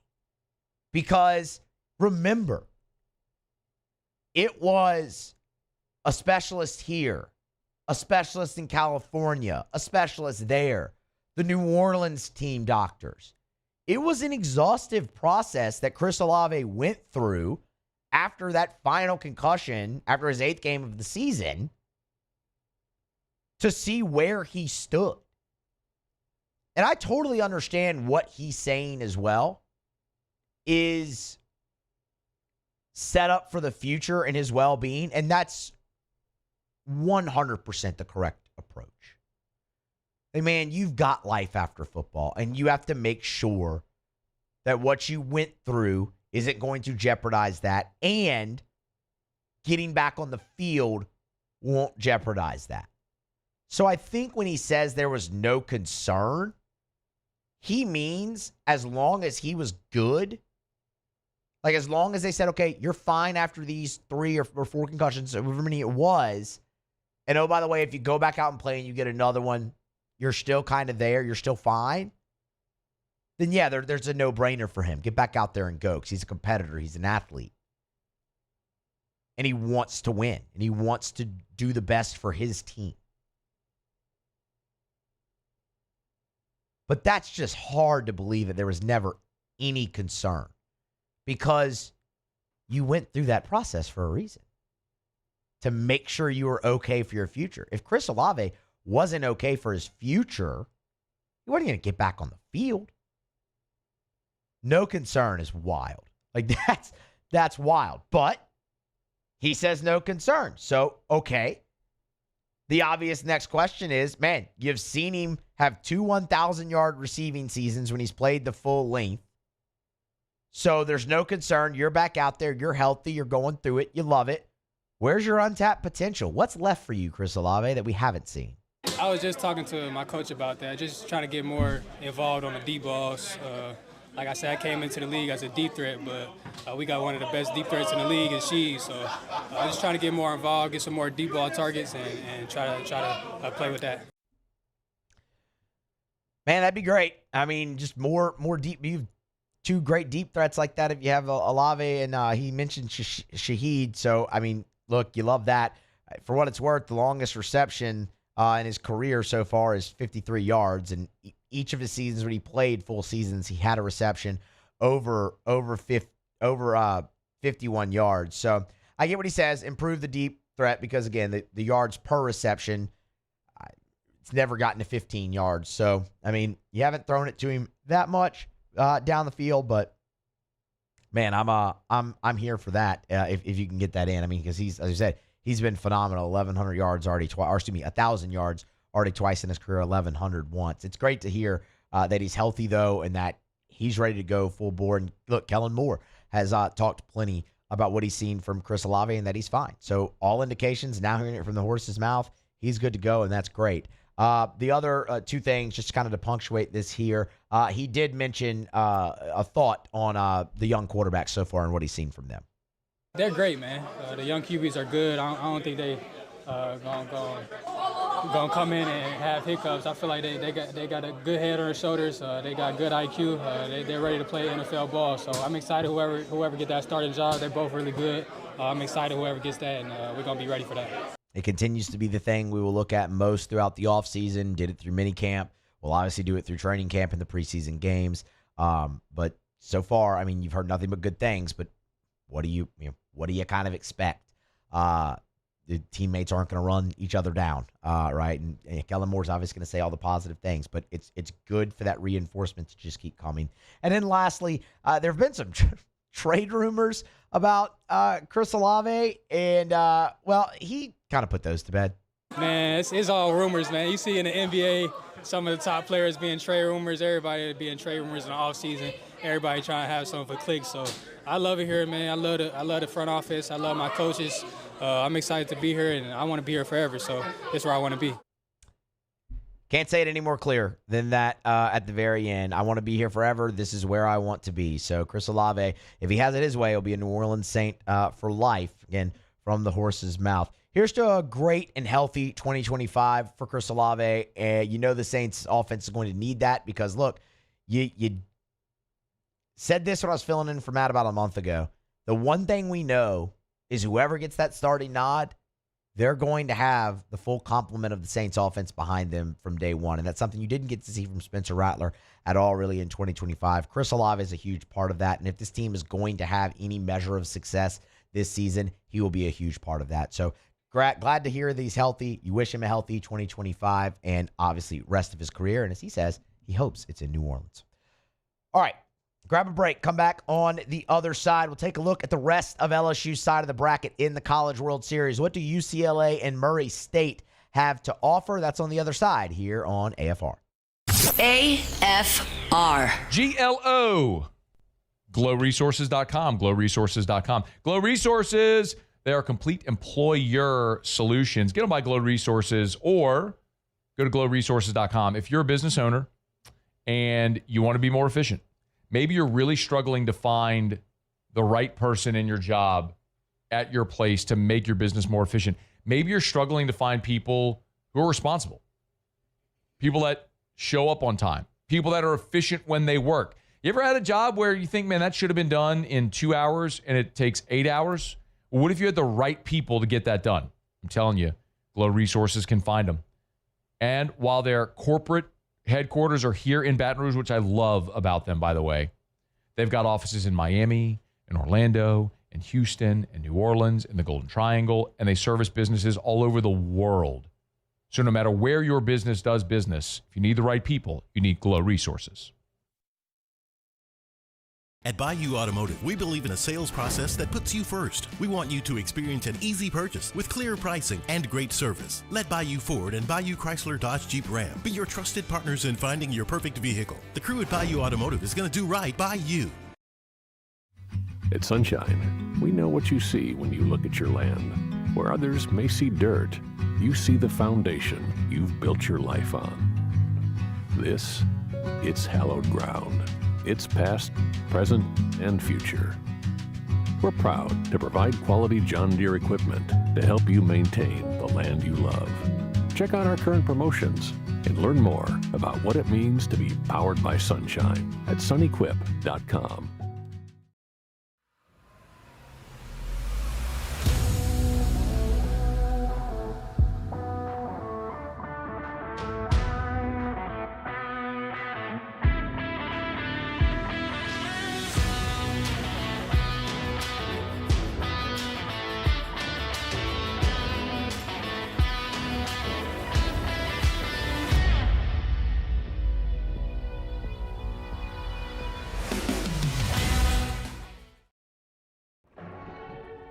These are the luckiest ice cubes in the world. They could have been a thankless bed for an all-you-can-eat salad bar. But instead, they've been called upon to cradle and cool a crisp, refreshing Dos Equis. Looks like the lucky just got luckier. Dos Equis. Gulf Coast Office Products is a nationally recognized Savin office equipment dealer based right here in Louisiana. Over 100 employees strong, Gulf Coast has the boots on the ground to support all vertical markets, from education, engineering, legal, and finance. With the latest in office technology, from desktop to production segment units, Gulf Coast and Savin have the perfect fit for you. Call 225-756-2644. That's 756-2644 for Gulf Coast Office Products. Man, age is just a number. Don't let it dictate how you feel. Goodwood Men's Sexual Wellness has anti-aging services that can help you look and feel your best. Visit yourgoodwood.com and discover a renewed sense of vitality. Gulf Coast Bank and Trust is giving our customers the power to bank anywhere, anytime during this challenging event. And we're right there with you. Our mobile banking app is a smart way to manage your money and time. Gulf Coast Bank and Trust, the bank that cares about you.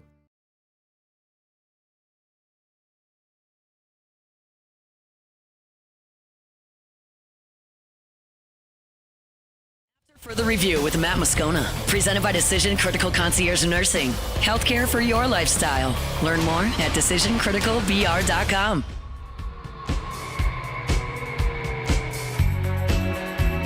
As we get on down the road, remind you about South Point Volkswagen, airline just north of Highland, and southpointvw.com. New and certified pre-owned in Baton Rouge and online at southpointvw.com, southpointvw.com. One of the things that's really worth stressing when I tell you all the time about why I love driving a Volkswagen. Remember, at South Point Volkswagen, their vehicles are manufactured right here in the US of A. So you get the great German engineering, safety features, performance, all of it, without the cost and the benefit of supporting American jobs.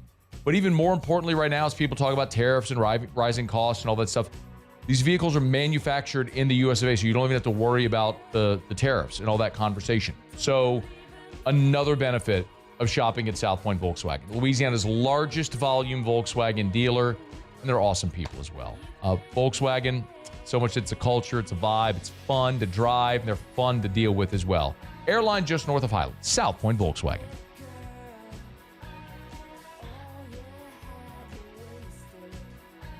LSU, they open up their stay in Omaha Saturday evening, 6 p.m. against the Arkansas Razorbacks. That we know, and we've covered it a lot here so far throughout the show. 2 different segments already on the Hogs. What I wanted to do right here was take a look at the rest of the bracket on LSU side, UCLA and Murray State. Obviously, Murray State, a feel-good 4 seed. That's the story, man, that everybody's going to be watching. And we'll get to the Racers because there are some really interesting things about that team. But I want to start with UCLA. John Savage's 4th trip to Omaha with the Bruins. They have a national championship. This is a team that overall on the season was pretty consistent, pretty dominant throughout. I mean, you rarely get to Omaha if you aren't. 47-16 to this point. They were 22-8 in the Big Ten. That tied Oregon, but they held the tiebreaker of head-to-head. So UCLA was your Big Ten champions this year in baseball. They swept through their regional out in Los Angeles, knocking off Fresno State, Arizona State, and then UC Irvine, and then swept UTSA as well in the Super. So it's a 5-0 team coming in. UCLA, small ball to a T. You can look, they have 78 homers. That's a pretty good number. 23 of those come from Rock Chalowski, who we'll get to here momentarily. But they are definitely, if they have an opportunity to bunt, sacrifice, they are going to do that and get them on, get them over, get them in. They draw a lot of walks. They do not strike out hardly at all, the UCLA Bruins. And they're hitting .298 as a club. When you look at the other side on the mound, they've got some really good arms that we'll get into as well. UCLA, they pitch to a team ERA of 4.4. They have a 1-2 in Michael Barnett and Landon Stump. We'll get more into Stump because that's who LSU would likely see, whether it's in the winner's bracket or the loser's bracket. And they lean very, very heavily on their bullpen. They do not issue a lot of walks either. In the field, they've also been pretty darn good, as you might expect from a West Coast and a small ball team. UCLA on the year fielding .982, which is right there, kind of even with LSU. All right, a little bit more in depth on the Bruins. What can you expect? As we said, the offense is very small ball-esque, but it does start with their shortstop, Rock Chalowski. He's the Big Ten Player of the Year, the leading hitter on this team by 47 points. Mind you, 367. He's got the 23 homers and 73 RBI. You might think the 73 RBI leads the team. It does not. So he leads the team in average and home runs, but not RBI again. Big Ten Player of the Year, Rock Chalowski. And you could make a case that he's the best player in the College World Series. Vahiva Aloy would definitely have something to say about that. I mean, Aloy might win the Golden Spikes Award here in a couple weeks. But Chalowski's on that level. Like, that's what you're dealing with. First baseman Mulivai Lavu is the leader in RBI with 85 on this team. So, as we said, get them on, get them over, and they do a great job of getting them in. He likewise has double-digit home runs, but it's only 12. There are 5 everyday players in the lineup for UCLA that hit over 300. So it's a lineup that can hurt you in many different ways, but they make the most of their opportunities. The one thing they don't really do a lot in terms of small ball is steal bases, just 60 out of 78 so far on the season. But the main thing you need to know about their offense, Get them on, get them over. Rock Chalowski, Mulivai Levu. I don't know why I can't pronounce his name. It's actually not that hard. But those are really the two big guys in the lineup. On the mound, as we said, LSU will likely see Landon Stump, whether it's in the loser's bracket or the winner's bracket. That's their number 2.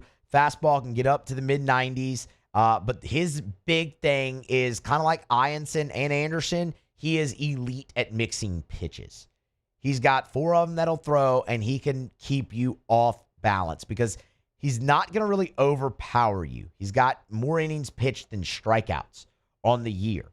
Even with the big fastball getting into the mid-90s potentially, it is much more finesse and the pitch mix. So it's paramount for him to throw strikes, which obviously he's done pretty well. But they haven't always been quality. You can get to him. He's given up 70 hits in 73 innings. That's a big number. They also don't really have him go deep into ball games. When you just look at the postseason for Stump, in the regional against Arizona State, he went 3 innings. In the Super Regional against UTSA, he went 4 innings. They use him kind of as an opener. They really, really lean on their bullpen, and it's a really good one to lean on. There are some impressive arms out of that UCLA pen. Just to show you, to illustrate it, in 2 games against UTSA, the bullpen for the Bruins, not only did they not give up a run, they did not give up a hit across 2 games. They threw shutout and hitless baseball. And it was north of 8 innings that they did that across. That's really, really good. The first arm I would really dive into is their closer. He's a freshman righty. It's Easton Hawk. He's got 7 saves on the year. He can get up to 98, 99. It is a big, big fastball from the right side. Cal Randall is another guy with a mid-90s fastball out of that UCLA bullpen. Randall actually leads the team in appearances with 26. That's a guy that can give them a little bit of length, but also shorter spurts of relief as well. I mean, an inning, 2/3 of an inning if they need that. That's the guy they're really going to go to when they need, a strikeout or just an out in a big spot, because the stuff for him, it is so good. Those are really the 2 that I would highlight first and foremost. But Jack O'Connor has been very good for them out of the bullpen. They are pretty right-handed heavy out of the pen, just 2 lefties. But again, it is some real arms. The other guy is Chris Grotus. Chris Grotus. He's the guy who's going to lead them in innings out of the pen. Also, plenty of appearances, but mainly innings. You look at him, it's 19 appearances all out of the pen, 31 innings pitched. He pitched 2 1/3 in the Super Regional round. So that's a guy that can give them length. Again, good stuff, a good fastball, nice breaking ball for him as well. Those are really the 3 to keep a major eye on. Easton Hawk, Chris Grotus, and Cal Randall. But there's no shortage of arms there for the Bruins. Not one bit. And they lean on them very, very heavily. That is UCLA. The Murray State Racers. Again, LSU, you would see them on Monday, either in a loser's bracket or a winner's bracket. It really kind of starts and ends on offense for Murray State. Also, a quick hat tip and shout out to the Racers. When they do their statistics, they have a separate section just of the postseason. That really cuts down on the math, and I appreciate that. It's much easier to kind of go find these things. Their offense has been in fuego, and it is real. It is real. Top to bottom. They're hitting .336 in the postseason, and they have done that against an SEC team in Ole Miss. They have done that against the ACC champion Georgia Tech Yellow Jackets, and then they went and did it against Duke, who is a pretty darn good offense in their own right. It's It's not for show. Like, it's not a fluke. This team can hit top to bottom. And what it is offensively for them, it's a lot of power. A lot of power. They've hit 20 home runs in the postseason, but it's ambush. Murray State does not wait around. They attack. In the Oxford Regional, they had 15 hits off the first pitch. They had a similar number in the Super Regional against Duke. They are going to go out there and not wait around. They're looking to hunt and ambush fastball and anything else that the starter or whoever's in the game at that point is going to throw. And what that has done is you look at their leadoff hitter, Jonathan Hogart. He's hit 8 home runs in the postseason, counting their conference tournament. He also leads the nation in leadoff homers. And he's looking to ambush. Dustin Mercer is their leading hitter. He has hit 500 so far in this postseason in 11 games. It is top to bottom. It is real stuff offensively from this team. Now, the thing to look at is kind of what we talked about a little bit with Arkansas, is how does that power translate to Omaha from Murray State? And I think that's more of a question for the Racers. Swayze Field in Oxford is small, to be nice. Duke's Field ain't much bigger. T-Dap, it's not T-Dap anymore. The Schwab is sprawling. On the mound for Murray State, it's not good. Outside of their closer, Graham Kellum, he's been phenomenal. He can get the fastball up into the low 90s, but it's mainly going to be about 89, 92 in that range. The curveball is absolutely disgusting from him, and he's been their bell cow, man. He's pitched 16 innings so far in the postseason, 6 appearances, a sub-3 ERA. Like, he's been great. He's notched 4 saves and 2 wins. He has factored into the decision in every single game he has pitched, and they are just trying to piece it together and score enough runs to get it to Graham Kellum. For LSU, who they would see on the mound in a winner's bracket or loser's bracket game, their number 2 would be Isaac Silva. He has an ERA just south of 10. It's a 3/4 sidearm arm slot. Fastball's got some good life to it. Low 90s. He might bump a 94, 95 every now and then, but mainly 91, 93 in that range, and a really good slider from him as well. With that arm slot, that delivery, everything kind of wiggles from him. But, I mean, he's given up more hits than innings pitched. He's allowed 7 home runs in the postseason, and as I said, it's an ERA just below 10. If they keep their rotation, kind of how it's been, that's who LSU would see, winner's bracket or loser's bracket. I would like that. For what it's worth, just as a whole, they've pitched to an ERA of 7.6 in the postseason. Literally outside of Kellum, it is barren for Murray State in the bullpen. On the pitching staff. The other thing there is also, how do they react? They haven't been phased yet, and they've gone through the environment in Swayze, and that'll phase some people. The Schwab in Omaha, knowing you're at the College World Series, that can be a little bit different, and you might finally see Cinderella turn into a pumpkin. That's the other 2 teams on the LSU side of the bracket. Again, it gets underway 6 p.m. for the Tigers on Saturday against Arkansas. Grab a break, come back. Tigers and the Pros is next. After further review. If you are thinking about selling your home, maybe you've been on the fence, you've looked at rates and everything, like, if you do sell, can you afford to buy the next home? Listen, the market right now is en fuego. I was talking to Darren James over the weekend, and he was like, Matt, this is the start of 2025 is the best start we've ever had.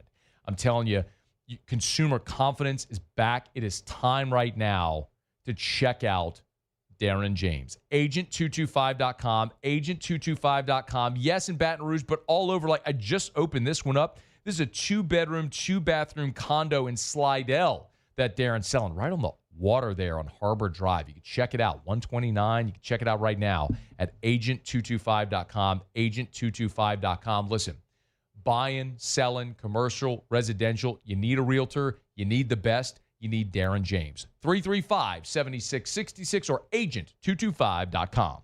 Think real estate, think Darren James.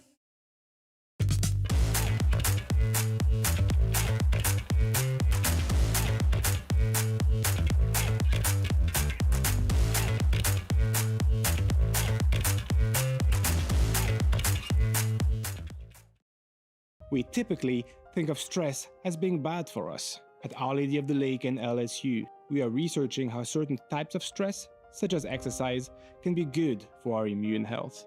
By studying people under extreme stress, such as athletes, astronauts, service members, and first responders, we're learning how to improve the immune health of everyone. That's the power of research. That's the impact of champions. Together, we roar.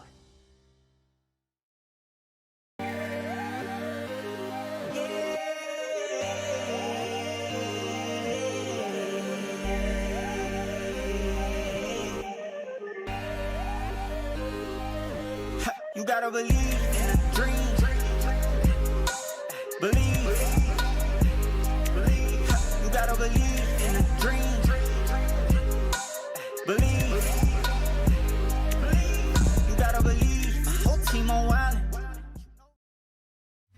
At Sunshine, we know what you see when you look at your land. Where others may see dirt, you see the foundation you've built your life on. It's hallowed ground. It's past, present, and future. We're proud to provide quality John Deere equipment to help you maintain the land you love. Check out our current promotions and learn more about what it means to be powered by sunshine at sunequip.com.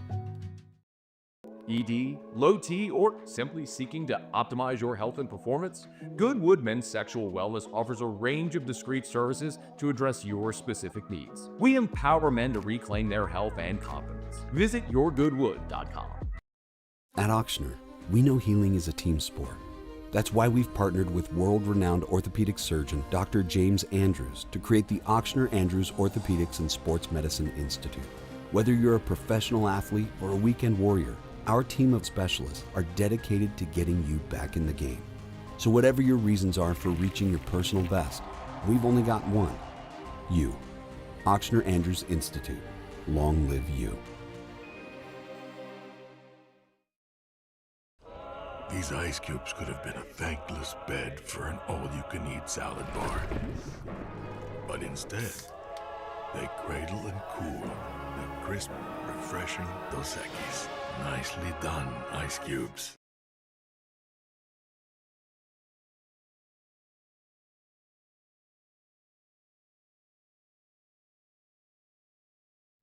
After further review with Matt Moscona, presented by Decision Critical Concierge Nursing. Healthcare for your lifestyle. Learn more at decisioncriticalbr.com.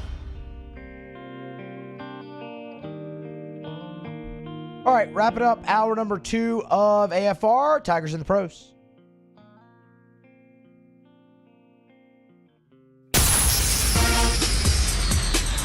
Tigers in the Pros. They still bleed purple and gold. They're just really rich now. Start with some football. Lloyd Cushenberry. Of course, remember, he tore his Achilles a year ago in his first season with the Tennessee Titans, sidelined for the rest of the year. But in speaking with the media in mandatory minicamp, Cushenberry says he is, quote, very optimistic about playing week number 1 against Denver. Coming off, says, I'm on track. So, man, that would be awesome. You do see guys coming back a little bit more quicker here nowadays from that type of injury. We'll see if Cushenberry can be the next one. Get you an update from Oakmont, the U.S. Open, round number 1. Sam Burns putting together quite the round so far. He's through 14 holes. He is 3 under par, 5 birdies, 2 bogeys. The 3 under has him just 1 shot off the lead of J.J. Spawn. Burns is currently tied for second. On the diamond, DJ LeMahieu, a night ago, he continues to swing a hot stick. 1 out of 3, a run scored, also drew a walk. LeMahieu back healthy, hitting 279 so far early in the season for the Yankees. Rangers and Twins. Josh Smith put together quite the series here. So we'll start last night. He goes 2 out of 4 with an RBI. He hit his 9th double of the season. What are you going to do for an encore? Well, all he does for the matinee getaway day here, he leads off the game with a solo home run. Part of another 2-hit day for him. The home run was his 6th of the season. 3 runs scored as well and a walk. Smith hitting .279. Get him to the All-Star game. You screwed that up last year. Don't screw it up this year. And last but not least, came across this on Twitter. On July 11th, 2024 to July 11th, 2025, Paul Skeens has a 1.78 ERA. That leads all of Major League Baseball. Because of course it does. That's Tigers in the Pros. And this is after further review on a Thursday. Musso in for Moscona. Presented by Decision Critical Concierge Nursing Service here on a Thursday. We're going to grab a break, come back. Sports Center, national headlines, and then Kendall Rogers on the other side. We'll preview the Omaha field with Kendall. Get his picks. See how it goes for the greatest show on dirt. That's next here on AFR. After further review. Always a pleasure to tell you about our friends at the Williamson Eye Center. Check them out online at williamsoneye.com. They've got locations all over the greater Baton Rouge area.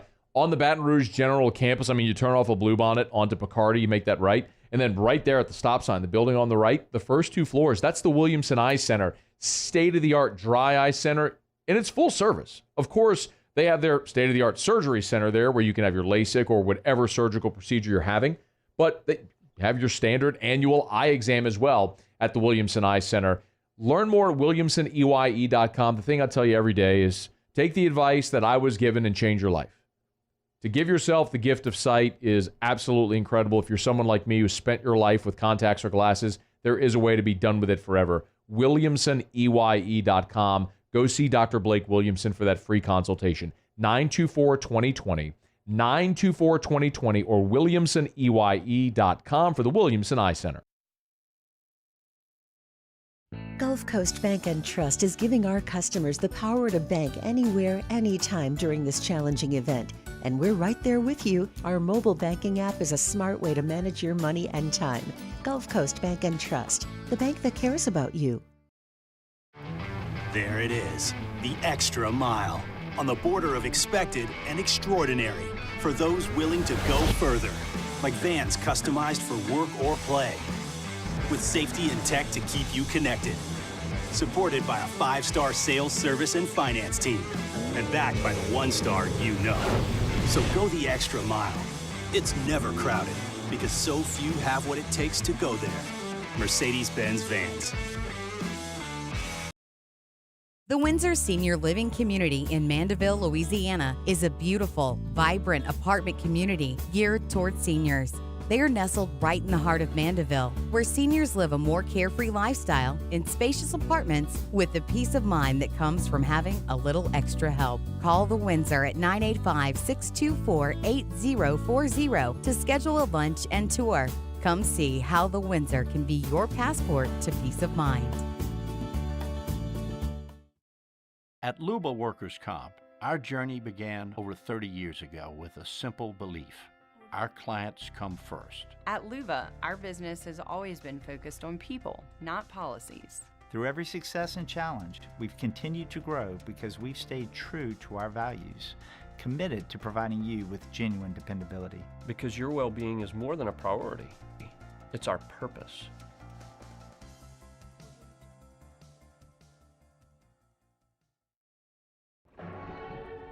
These are the luckiest ice cubes in the world. They could have been a thankless bed for an all-you-can-eat salad bar. But instead, they've been called upon to cradle and cool a crisp, refreshing Dos Equis. Looks like the lucky just got luckier. Dos Equis. Man, age is just a number. Don't let it dictate how you feel. Goodwood Men's Sexual Wellness has anti-aging services that can help you look and feel your best. Visit yourgoodwood.com and discover a renewed sense of vitality.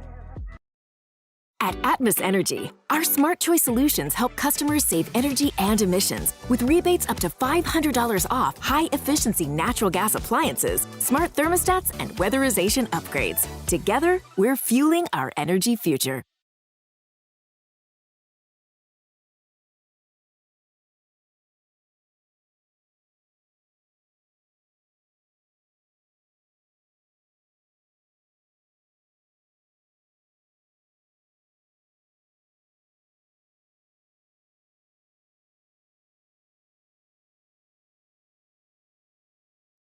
This is SportsCenter. I'm Christine Lisi, down 2-1 and coming off a 6-1 loss during which they pulled their goaltender. The Oilers aren't making a goal change in net for Game 4 of the Stanley Cup Final tonight. Stuart Skinner starts against the Panthers. There are a couple of things he needs to fix for Game 3 to make sure his night does not end early in Game 4, says Hockey Hall of Fame goaltender and TNT NHL analyst Henrik Lundqvist. There were a lot of east-west plays, and there was a lot of high shots on the blocker's side. So if I'm the goalie, I need to make sure, in positioning-wise, that I'm not, cutting short on especially on my pushes to my right to cover that short side. Henrik Lundqvist on the Pat McAfee Show. At the 125th U.S. Open, J.J. Spaun tops the leaderboard at 4 under. Scotty Scheffler 6 back. Bryson DeChambeau 8 back. Rory McIlroy 9 off the lead. Patrick Reed made only the 4th double eagle since the U.S. Open started keeping records some 4 decades ago on the par 5 4th hole. It's considered the rarest shot in golf. Baseball, Mets right-hander Kodai Senga heading to the injured list with a strained hamstring.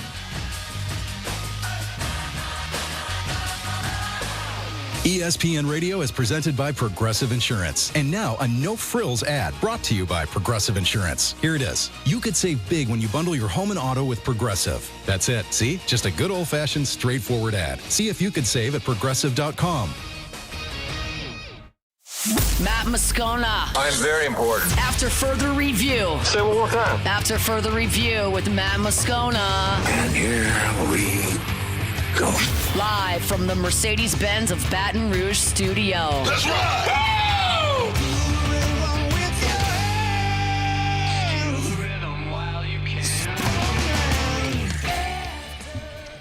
Hour number 3, after further review, off and running here. Musso in for Moscona. Scone's back on Monday. A little trip up Fenway to watch the Yankees lose. Is what Scone's doing this week.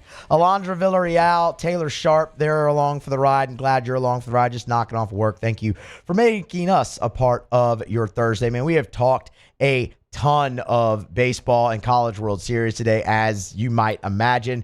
We do have Ross Jackson coming up in the next segment to kind of put a button on Saints minicamp. But for now, we'll continue the baseball talk. Kendall Rogers in his normal spot, of course, D1 Baseball on Twitter at Kendall Rogers. He joins us now. Kendall, it is the best time of year, man. How are you? I'm doing well. I have a question. Moscona is out. Who handles the Todd Peterson button? That'd be Alondra today. Oh, she's got her hands in the air. I don't know where it is. Oh, no. Oh. Where is it, Moose? I thought that was like the first item of business if Moscona's out is who runs the Todd Peterson button. Who runs it? It's I'm not one for drops. That's all right. I'll give her a pass this time. All right. Wait. All right. Hey, she found it. There it is. Look at me. There it is. Nice work. You owe him one more. Hey, you know what? Oh, wait. That only took like 25. Okay. But that only took like 25 seconds. I'll be honest. Since you aren't used to doing that, I'll take it. There you go, man. I love it. All right, Kendall. Let's dive into Omaha, man. I mean, this is a very interesting field, and I want to get your thoughts on the field as a whole. But kind of before that, just let's go back. Overall takeaway from Super Regional weekend for you? I think the biggest thing for me is, kind of expect the unexpected. I think you look across the country. I think we looked at Duke and thought, okay, this is finally Duke has a easier pathway to get to Omaha, and then Murray State crashes the party. Obviously, they're in Baton Rouge, just the way you like it. Not a lot of drama. I thought UCLA, the way they handled UTSA was really impressive. And then Oregon State. How about the Bees? Against Florida State, just going crazy offensively those last 2 games. And so I think the biggest storyline for me, just kind of looking back and now looking ahead to this field, is I feel like, I guess I don't even want to discount Murray State, but I feel like every team in this tournament I could conceivably see winning their bracket. I think if you look at the one side with Arizona and Coastal Carolina, I mean, I don't know about you guys, but, watching Coastal against Auburn, I thought they looked really good. I mean, every single facet of the game, they looked awesome. Arizona's pitching really well outside of that one game that you see over the weekend. Then you can look at, teams like Louisville, who are returning to Omaha, UCLA returning to Omaha for the first time since they won a national championship back in 2013. And then you add the Murray State element, and it's just a really interesting field. And then, oh, by the way, you have the two juggernauts in LSU and Arkansas that kind of finalizes the first round Saturday night. It's basically the perfect setup.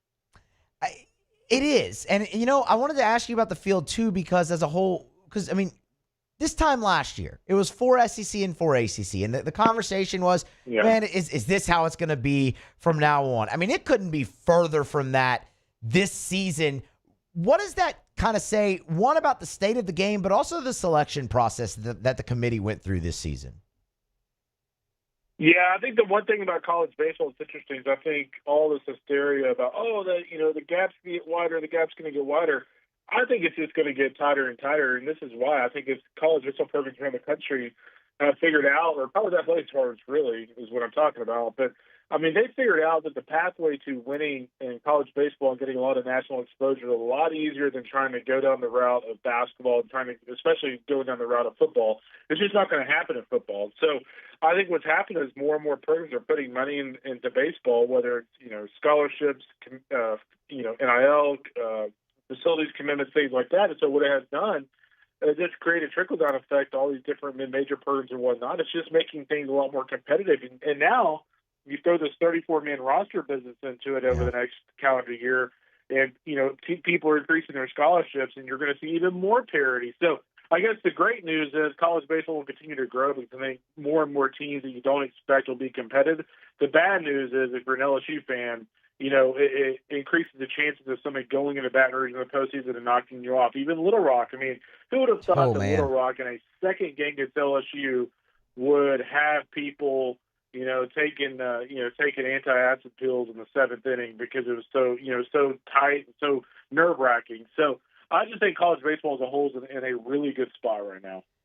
Yeah, Kendall, I think when LSU went up 3-0 in the first inning of the Sunday regional final, I think we all had the same thought. And boy, were we wrong. But they got there. And let's not bury the lead anymore. LSU, Arkansas, Saturday night, 6 p.m. It is the marquee matchup of the opening round. Of course, we saw it just a month ago. How are both teams different from the regular season meeting? Yeah, that's a great question. Obviously, I think if you look at Arkansas, I think they are playing at a very high level. And I know it's like, of course they are. They're in Omaha. But, what I mean by that is, Zach Root, I think, is pitching his best baseball that he has all year long. If you look at his velocity last weekend, it was elite. If you look at his stuff over the last couple of weekends, it's been elite. Gabe Gackles, a great weapon out of the bullpen.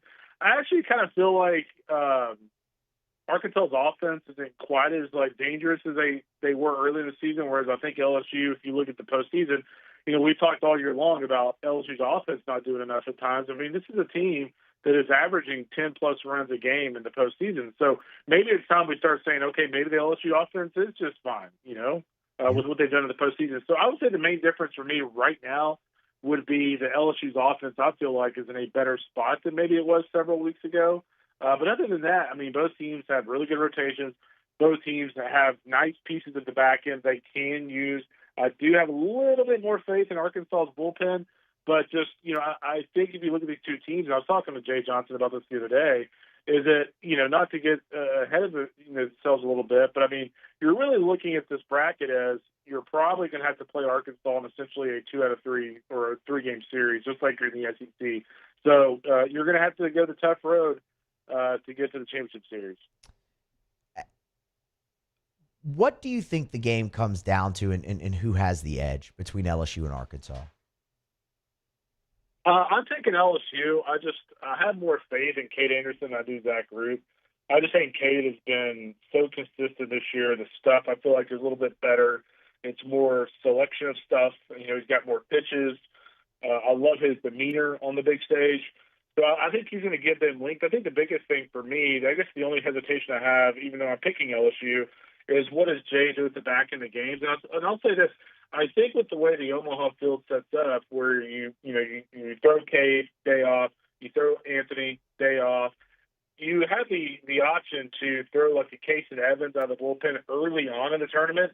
And so I think what you're going to see is if Jay can get, Cade to give them, let's say, 6 innings, I think you're going to see him go to Casey Evans at the back end, because I think he's kind of earned that right to be in that spot with the way he pitched against Little Rock a couple weeks ago. That was big league stuff in a very pressure cooker situation. And so I think I like the idea of leaning on him in that situation if LSU has a lead in those final 3 innings on Saturday night. Chatting with Kendall Rogers, College World Series, covering it up, D1Baseball.com. You can get him on Twitter at Kendall Rogers. Kendall, what is realistic for Murray State in the College World Series? I don't think they're going to get the championship series, but this is definitely, I get that people call it a Cinderella because they're a 4 seed, but this is a team that won a lot of games in the regular season. This is not a club that just won a conference tournament, got hot in a regional like Little Rock. This is a team that has been very good all season long. And so I think the biggest key for them is, do they run out of gas at some point? This has been a very emotional last couple of weekends. Their pitching has really been stretched thin. Their pitching's done a nice job. When you look at, the job that, the number one, number 2 guys done, if you look at the back end of the bullpen, what he's done, they've been good, but I just think that at some point you got to run out of gas. And so I actually kind of think they have a shot against UCLA. The problem is that I run into with Murray is if they lose UCLA, I can't imagine there being LSU or Arkansas with the season on the line to stay alive. So I think they're going to have to win that first game to have any sort of shot to make a run in this thing. Let's flip it over to the other side of the bracket here before you get out of here. We got a rematch of the 2016 finals in Arizona and Coastal Carolina, and then obviously Louisville and Oregon State. So not only one thing kind of about each, but who do you see coming out of that side of the bracket more? Yeah, I like Oregon State. I know it's kind of probably the hot pick just because they played really well, but this is a team that coming in the season we had really high hopes for. I think we had them number 7 preseason. I really like what they've done in the postseason. Trent Caraway, it's kind of funny to see his ascension. This is a guy who I want to say was in the 8 or 9 hole in the regional, and all of a sudden he's in the 5 hole, and they actually let him off last weekend in one of the super regional games against FSU. He's a premier talent who's finally playing like a premier player. Ivar Arquette's electric. AJ Stinger has the knack for getting clutch hits. And then, you look at Gavin Turley and guys like that. So there's a lot of balance, offensively. And then you look at their pitching staff with, the Kleinschmidt kid who was outstanding against FSU against that potent lineup. Eric Segura, I love just how hard-nosed he is. He can start. He can come out of the bullpen. And they've got some other pieces like Dax Whitney, an ultra-talented freshman who's their ace as well. So I just like Oregon State's balance. They're back in Omaha for the first time since they won the national championship. And I think they're very dangerous to win the whole thing. I think they can do it. Last one for you, Kendall. Your national championship pick, North Carolina, got eliminated. So does that mean LSU is your new national championship pick since that's who you had to play? That's not the fault national championship pick. Yeah, I'm going to go with LSU.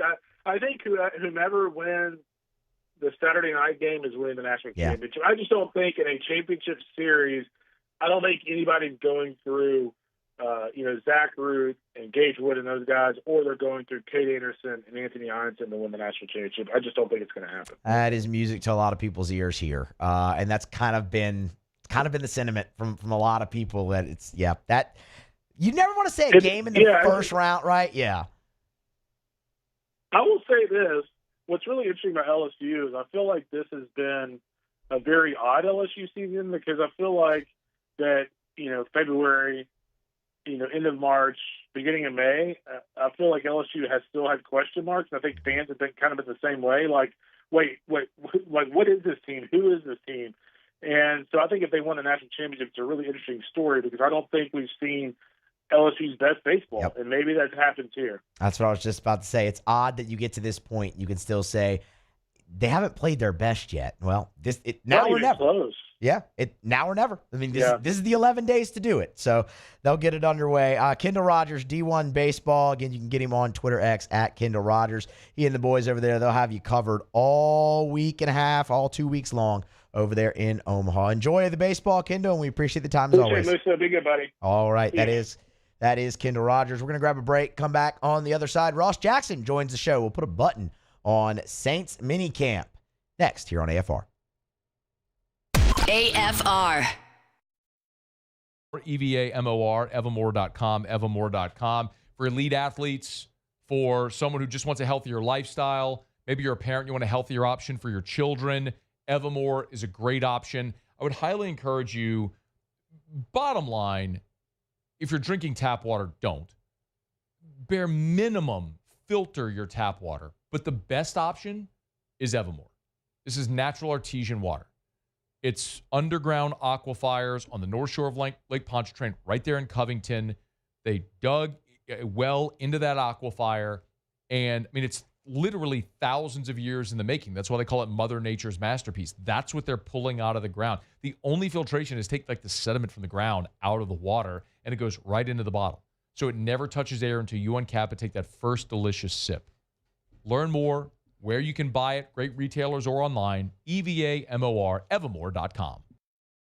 At Bayou Automotive, we believe in a sales process that puts you first. We want you to experience an easy purchase with clear pricing and great service. Let Bayou Ford and Bayou Chrysler Dodge Jeep Ram be your trusted partners in finding your perfect vehicle. The crew at Bayou Automotive is going to do right by you. Baton Rouge's home for real rock. It's Eagle 98.1. Foo Fighters. Led Zeppelin. AC/DC. Pearl Jam. And the flagship home for LSU sports. Take us anywhere with the Eagle 98.1 app. Eagle 98.1 is the rock station. Gulf Coast Office Products is a nationally recognized Savin office equipment dealer based right here in Louisiana. Over 100 employees strong, Gulf Coast has the boots on the ground to support all vertical markets from education, engineering, legal, and finance. With the latest in office technology, from desktop to production segment units, Gulf Coast and Savin have the perfect fit for you. Call 225-756-2644. That's 756-2644 for Gulf Coast Office Products. At Sunshine, we know what you see when you look at your land. Where others may see dirt, you see the foundation you've built your life on. This, it's hallowed ground. It's past, present, and future. We're proud to provide quality John Deere equipment to help you maintain the land you love. Check out our current promotions and learn more about what it means to be powered by Sunshine at sunequip.com. At Auctioner, we know healing is a team sport. That's why we've partnered with world-renowned orthopedic surgeon Dr. James Andrews to create the Auctioner Andrews Orthopedics and Sports Medicine Institute. Whether you're a professional athlete or a weekend warrior, our team of specialists are dedicated to getting you back in the game. So whatever your reasons are for reaching your personal best, we've only got one: you. Auctioner Andrews Institute. Long live you. At Luba Workers' Comp, our journey began over 30 years ago with a simple belief: our clients come first. At Luba, our business has always been focused on people, not policies. Through every success and challenge, we've continued to grow because we've stayed true to our values, committed to providing you with genuine dependability. Because your well-being is more than a priority. It's our purpose.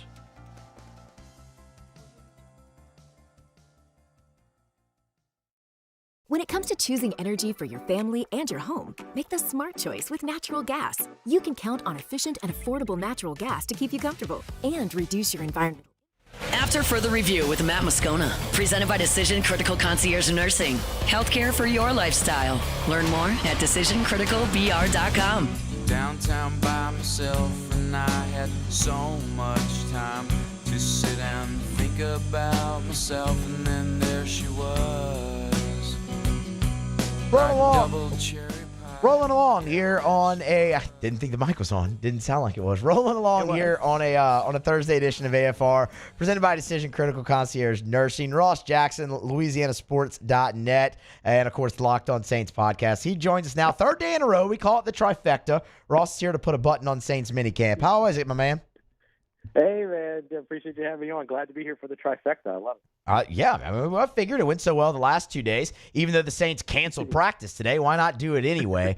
What'd they do instead? You said team outing. What do we know what they did?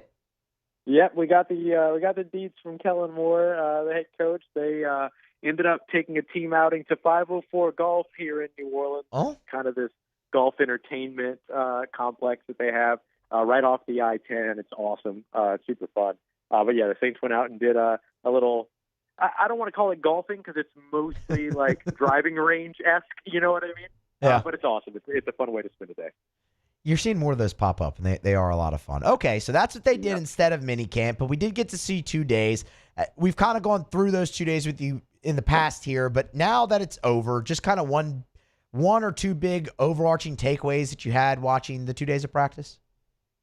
Yeah, I'll go with two of the biggest things. I say, first of all, the quarterback competition, right? That's what everybody's got their eyes on right now. I would say that it's kind of it's not a situation to where you're going to be making a decision on either one of these guys here throughout minicamps or OTAs. But I will say the closeness with which this competition feels right now is encouraging. It's promising. I think the one thing that you were kind of most afraid of happening if you're the New Orleans Saints is that you invest in, Tyler Shuck, you invest last year in Spencer Rattler, you continue your investment in Spencer Rattler going into his second season, and that one of those quarterbacks shows up and loses the quarterback battle. And what I mean by that is one of them goes out there and severely underperforms to the point where the other quarterback wins the quarterback battle simply because the other one lost it.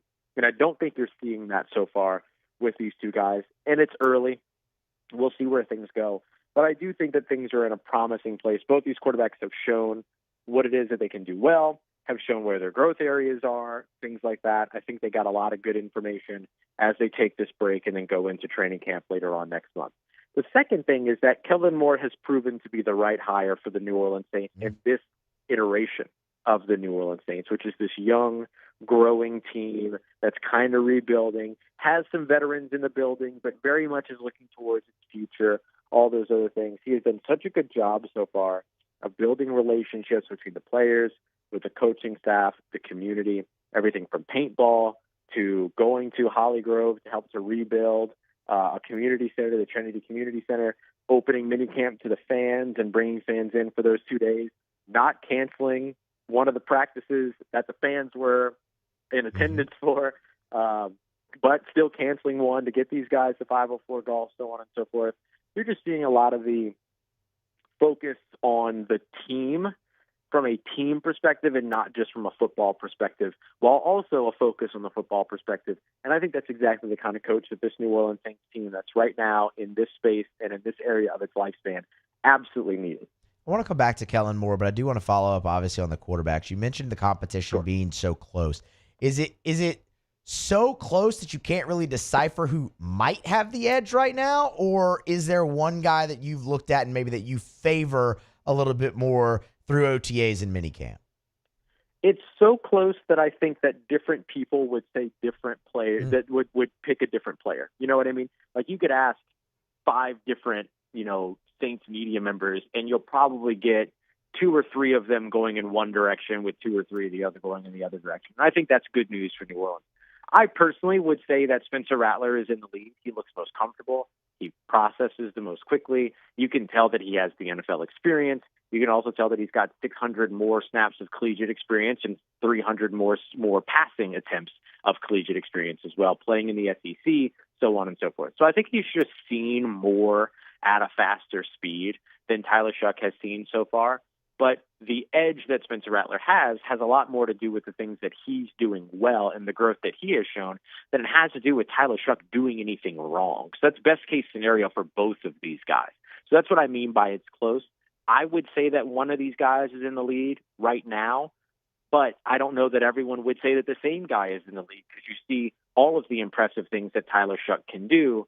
And so maybe some people would be enticed by that. So I think that's the closeness that makes it debatable as opposed to this being a runaway situation for one guy or the other in this early stage of the competition. That's interesting, and I agree with you. I mean, that is probably the most encouraging thing about it is that you get different answers. That means each guy's having a great day here, a great day there. They're all doing the same things really well. I I'm going to ask you to look really far into the future and do a hypothetical with me. Okay. Do you think it's possible that we see both of them in the regular season regardless of how it goes with who gets the nod to start game one? I think it's very possible. Look, I think that there's always the chance that Spencer Rattler's the starter at the beginning of the season, and then as Tyler Shuck gets more time to develop, that Kellen Moore says, okay, it's time for me to see my guy. You know what I mean? Yeah.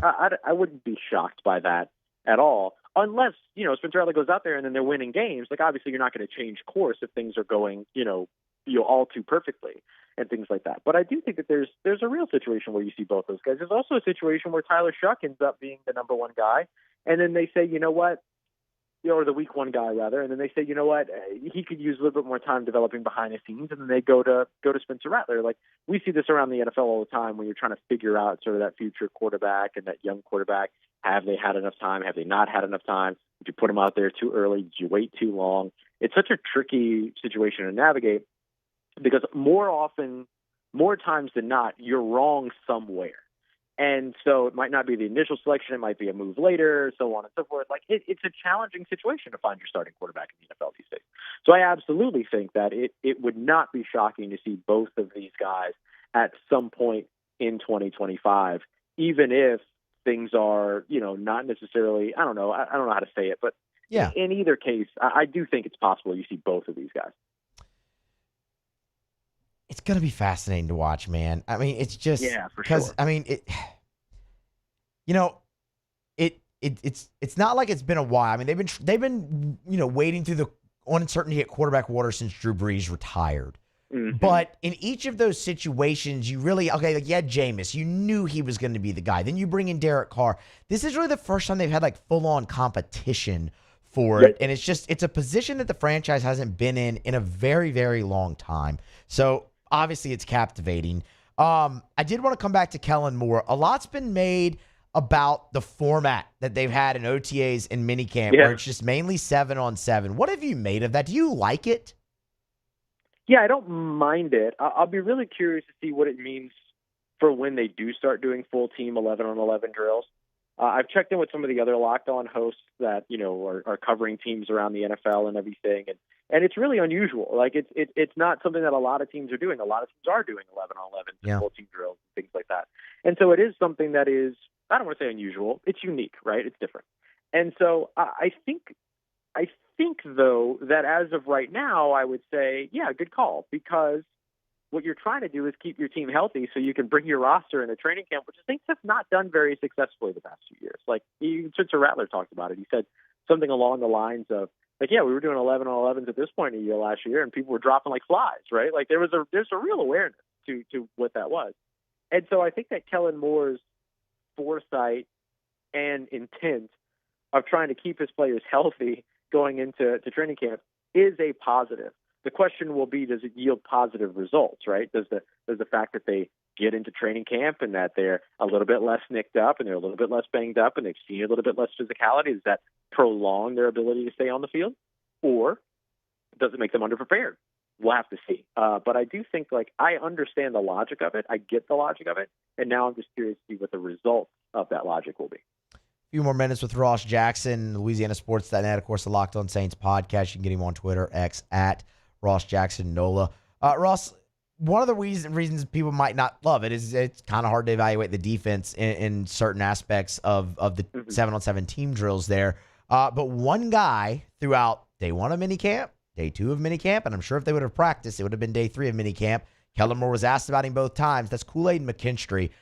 What has stood out about him so much this week? The answer is yes, right? Like, what's been stood out about him? Yes, right? Like, it's been a little bit of everything. He's a physical player. He is somebody that is really comfortable in this new defensive system. I think he was getting comfortable in, the system they were playing at the end of last year as well, especially over the course of those last 3 games were really strong performances by the young man. And I think that now you look at where he is, kind of back in a zone match system, which is kind of similar or familiar to what he did with Nick Saban over with the Crimson Tide. This is a guy that's seen a lot of experience, a lot of action in the SEC, was a freshman starter, so on and so forth. And I think he's only going to keep getting better. He is poised. He's composed. He's physical. He makes plays with the ball. It was one of the things that made Paulson Adebo so special despite all the penalties is that he was physical and he would make plays at the catch point. Those are the things that he did. He was disruptive at the catch point.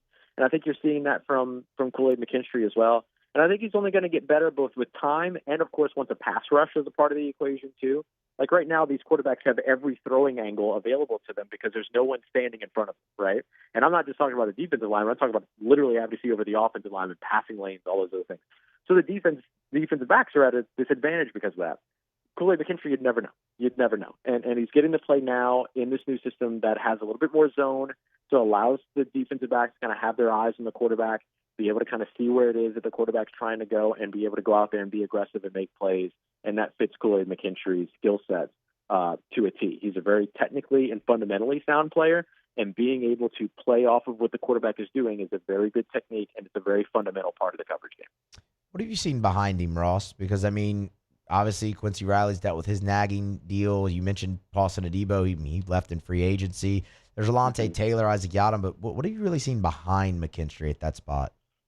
Yeah, look, I think because of how well Kool-Aid McKinstry is playing, it's going to maximize what it is that Alontae Taylor can do specifically, because when they go to those nickel sets, you're going to be okay moving Alontae into the slot, knowing that you have Kool-Aid on one side, and then you're probably going to go to Isaac Yiadom so far over on the other side.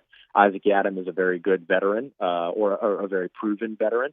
We'll see how it is that he fits in this system. You go back to 2023, he was massively successful with New Orleans. Out of all the corners across the NFL that took at least 300 coverage snaps, he led the NFL in forced incompletion percentage with 30%. And Paulson Adebo on the opposite side of him, not far behind, at 22%. And so I think that there's a reason to trust what it is that Isaac Yiadom can do. He knows Brandon Staley's system. They've been together before, and as recent as last year when Staley was the assistant head coach over with the San Francisco 49ers. So I think you're going to be banking a little bit on the veteran savviness and experience of Yiadom, but still a mystery in terms of how it is that he fits on the outside. Where Quincy Riley comes in, he saw his first action in team drills, the 9-on-7 drills yesterday on Wednesday, and so he's somebody that you're still waiting to see. So it is a lot. There are a lot of question marks behind those guys, but I do think that with Kool-Aid being strong where he is, and if you can find somebody to be serviceable opposite him, which I do think they can find in Yiadom, it's going to maximize Alontae Taylor in his slot role when they go to those nickel sets that allow him to be able to play that disruptive kind of enforcer kind of game that he likes to play as an aggressive player.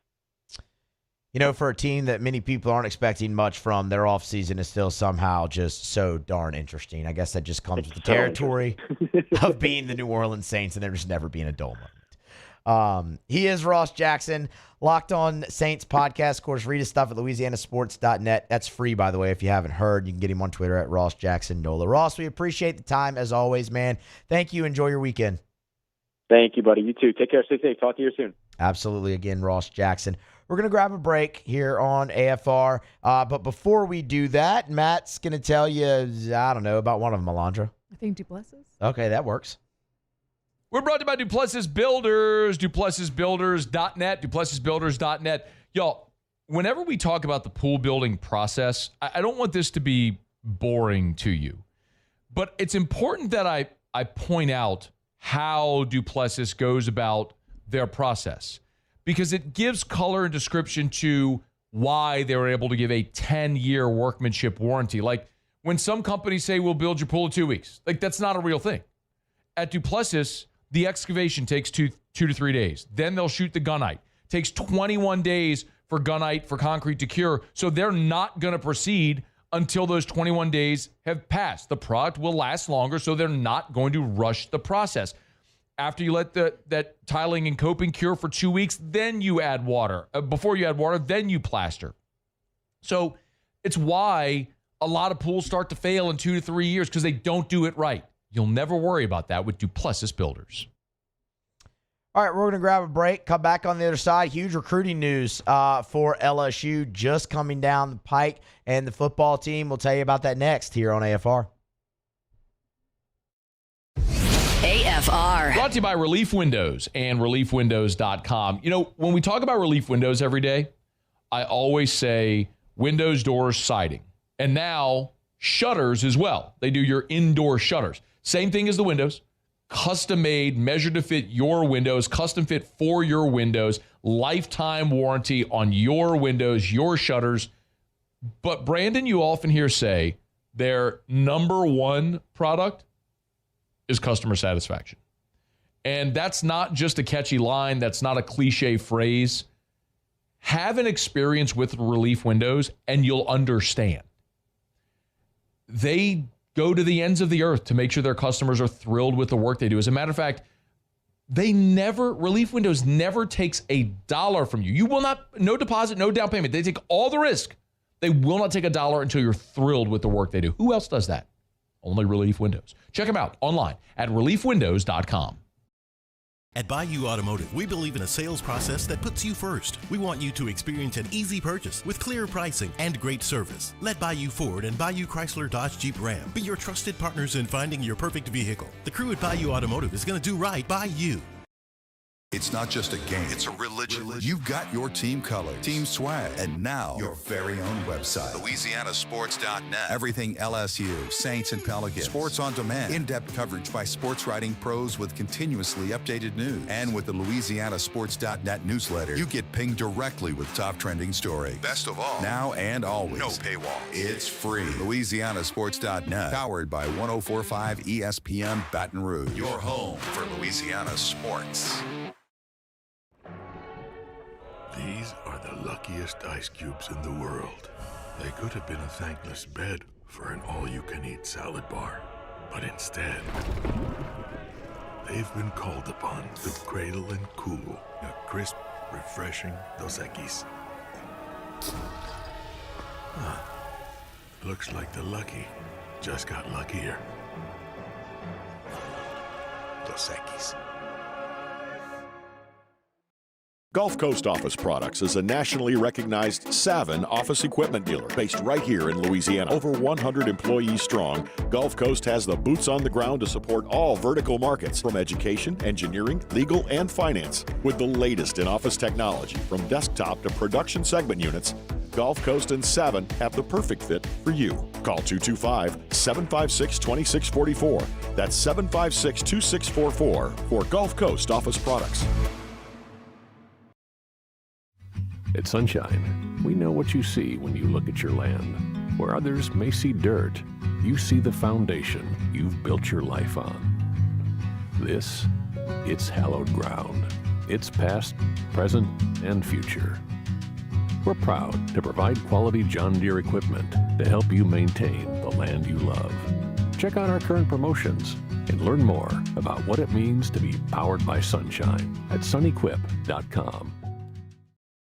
ED, low T, or simply seeking to optimize your health and performance? Goodwood Men's Sexual Wellness offers a range of discreet services to address your specific needs. We empower men to reclaim their health and confidence. Visit yourgoodwood.com.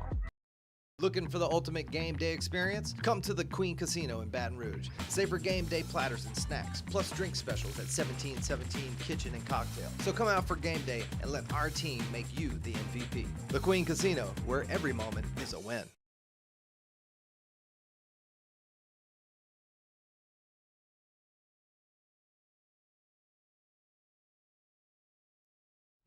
After further review with Matt Moscona, presented by Decision Critical Concierge Nursing. Healthcare for your lifestyle. Learn more at decisioncriticalbr.com. Get Gordon and get it done. Gordon McKernan Injury Attorneys. If you've been injured in an accident, it's not your fault. Do what injured people in our state have done for 3 decades. Get Gordon and get it done. Go to getgordon.com. You can follow him on all the social medias. I love it.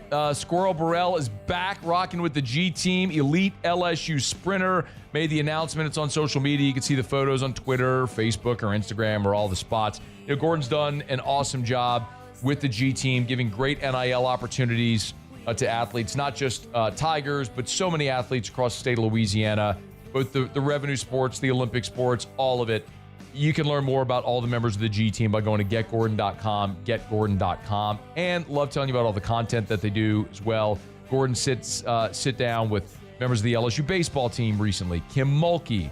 The Garage is the podcast studio there at Gordon's office, so you want to see all that, you can catch it on YouTube or any of their social medias. Whatever you do, you know what to do.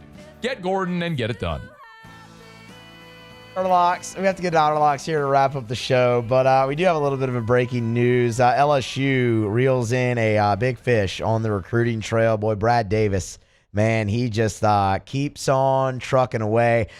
Four-star offensive tackle, Emmanuel Tucker out of Mississippi, New Albany, Mississippi to be exact, has pledged to LSU. Hayes Fawcett on 3, first to report that news. Across the board in the recruiting services, man, he's in the composites at least, he's pretty well thought of. Whether it's 247, whether it's on 3, really no matter which site you look at. On 3, for what it's worth, has him as the 13th offensive tackle in the country and a top 150 player nationally. He chose LSU over Ole Miss and Mississippi State. So a top 10 player in the state of the state of Mississippi as well. So that's a big fish to go in there and get. And it just further bolsters what you already have on the offensive line in this class. Of course, Bryson Martinez out of East Ascension, another tackle prospect, another 4-star, already been committed to LSU, and then Jalen Chapman on the interior from Warren Easton down in New Orleans. So you're looking at 3 offensive line recruits right now, 2 of them tackles. A little bit more on Tucker, if you will. Had offers from 15 different schools. Was trending to Ole Miss for a while, but again, as we said, chose LSU, the 10th commit for LSU's class of 2026, which currently sits second in the nation just behind USC, and they might not be done. You got Iheanacho, the interior offensive lineman from up in the DMV area, 5-star guy who LSU has trended with pretty heavily, and they've been right there front and center on his recruitment.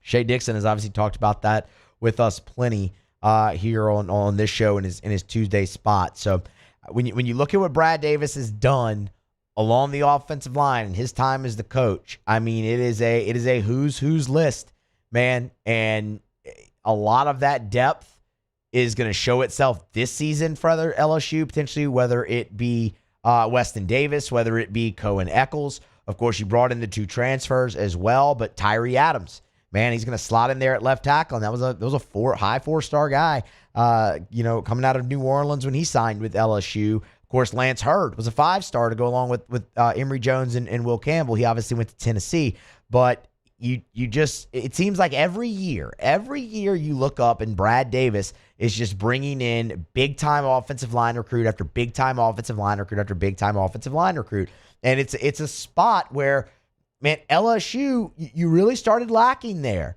I mean, in the Les Miles days when you were just lining up, toss, dive, 3 yards, cloud of dust, all that, you had some really good offensive linemen, but they still weren't, going first round. I mean, hell, Will Campbell's only the second first rounder in the history of LSU on the offensive line and the first tackle. It feels like Brad Davis has that on the track to change. Just looking at the potential and the talent that he's brought in. Now you have to develop it, and he's been really good at doing that. I mean, you just had 4 offensive linemen taken in this year's draft to go along with Will Campbell. So you're seeing the returns, and that's how he helps keep getting these guys in here, is showing the development and things of that nature. So Emmanuel Tucker, he's the next in line, 6'7", 285. So he is tackle. That is it. From that guy. But again, you got Bryson Martinez as well, 6'6", 290. So, I mean, you look like you've got 2 really, really good tackle prospects here in the 2026 class. We'll see if they can close with Iheanacho. Of course, he's more on the interior. How big did you say he was, Taylor? We were talking about it in the break. So Iheanacho? On the slimmer side, 6'7", Yes. 350. Oh, okay. Yeah. That screams interior offensive He wears lineman. it well, though. Yeah, I'm sure he does. Carries the weight well. He doesn't look it, right? He doesn't show the weight. He looks about 330. Yeah, I'll sign up. I'll sign up to have that guy run behind him. Let's get him committed, get him signed, and run behind him for 3 years. So we'll see how they close out the class. But again, Bryson Martinez, Jalen Chapman, and Emmanuel Tucker here just as of about 15, 20 minutes ago. That's your offensive line class for LSU in 2026, and it looks like a pretty darn good one. Emmanuel Tucker, newest LSU commit, 10th in the class that ranks number 2. It's after further review Thursday shows presented by Decision Critical Concierge Nursing. Musso in for Moscona. We got to get to Otter Locks here momentarily, and we will do that. Otter had the Pacers last night, so we know he hit that one. He had the Rangers in Major League Baseball. They unfortunately did not win, so we know he didn't hit that one. We'll get a full recap from Otter here next. Alondra, real quick, while I have like a couple minutes. That story you were talking about in the break earlier, the Tennessee walk-on. The Gulch and the Tennessee walk-on. Yeah. Care to just real quick throw just that give you out there? Okay, The Cliff Notes version, because this is wild. Yeah, I just spent like the last 4 breaks trying to get through the article. Gee, thanks for listening to me, Alondra. I mean, I've been here all day. Ouch. I'm trying to go home. But so Grant Frecking, I think is how you say his last name, because there's like a weird R before the King, so it's like Frecking. Maybe it's silent. Anyway, Grant Frecking, he was a walk-on at Tennessee. 2017 is when he walked on. 2017 through 2022, he was on the team. While he was in college, he started a business called Metro Straw, which is basically like a landscaping business. Turned out to be like a multi-million-dollar thing. Yeah, super. Like this guy, really good. This guy's successful. Successful as hell. Like you walked onto the football team, you made it, and then you have this $1 million company. He graduates, he leaves that company. On3 hires him, so he does. He was on the staff for On3 up until like today. Get this, he does NIL stuff. He does NIL stuff for On3. So he's basically he's in the headlines right now because he's been scamming people out some money. So he's been posing as a representative for Metro Straw, which he hasn't worked for since 2021, and telling people like, hey, I'll get you some product. I've got this insane deal. Just pay me half up front. So then he gets some of the money. And as I started reading more, he would like charge people still after the fact. So they would give him a deposit. They'd never get their stuff. They'd ask for a refund. Obviously wouldn't get the refund, and he'd still charge the card like after that. And then also this one I feel like is kind of on the person because he Venmo'd his girlfriend. Like one of the people that is that how they scammed, caught him? One of Bert Neff. No, but also like, people were making complaints to the Better Business Bureau. Oh, they weren't getting their stuff. Yeah, so. I really hope he would have got caught by Venmo. That would have been wild. That would have been wild. so crazy. But like to me, this feels like this is kind of not to victim blame, but this is kind of on the guy because, he was like, "I'll get you this insane deal. Just Venmo this girl," and it's like you look at her Venmo, and all of it is no business. It's just like buying people drinks or like birthday cakes and stuff like that. And I feel like I wouldn't have sent that person money, but that's just me. Also, he owns like $16,000 in rent for the Gulch. The Gulch. 2 different leasing companies. So he has like a dozen civil complaints on him in like 2 years. Who is this guy? What a freaking jerk. Shut God. Didn't pay a limo driver. So that's a just civil rude. complaint. It was right. Because you That's paid just rude. extra for the limo. Yeah, don't so- stiff the driver, man. Come on. What are we doing? That's rude. Yeah, take a Uber, take a taxi, way Seriously. cheaper. But yeah, and then so that's pretty much it. I'm just confused how you accrue $16,000 in rent money though before they evict you. Yeah. Is this guy getting arrested? Do we know? That hasn't came out yet. All right. But There's yes. a part 2. Well, I'm about to say, we'll have hey. to follow up. This sounds like it's going to Y'all make like know a me. great like Netflix Y'all know me. documentary one day. I- Oh, yeah.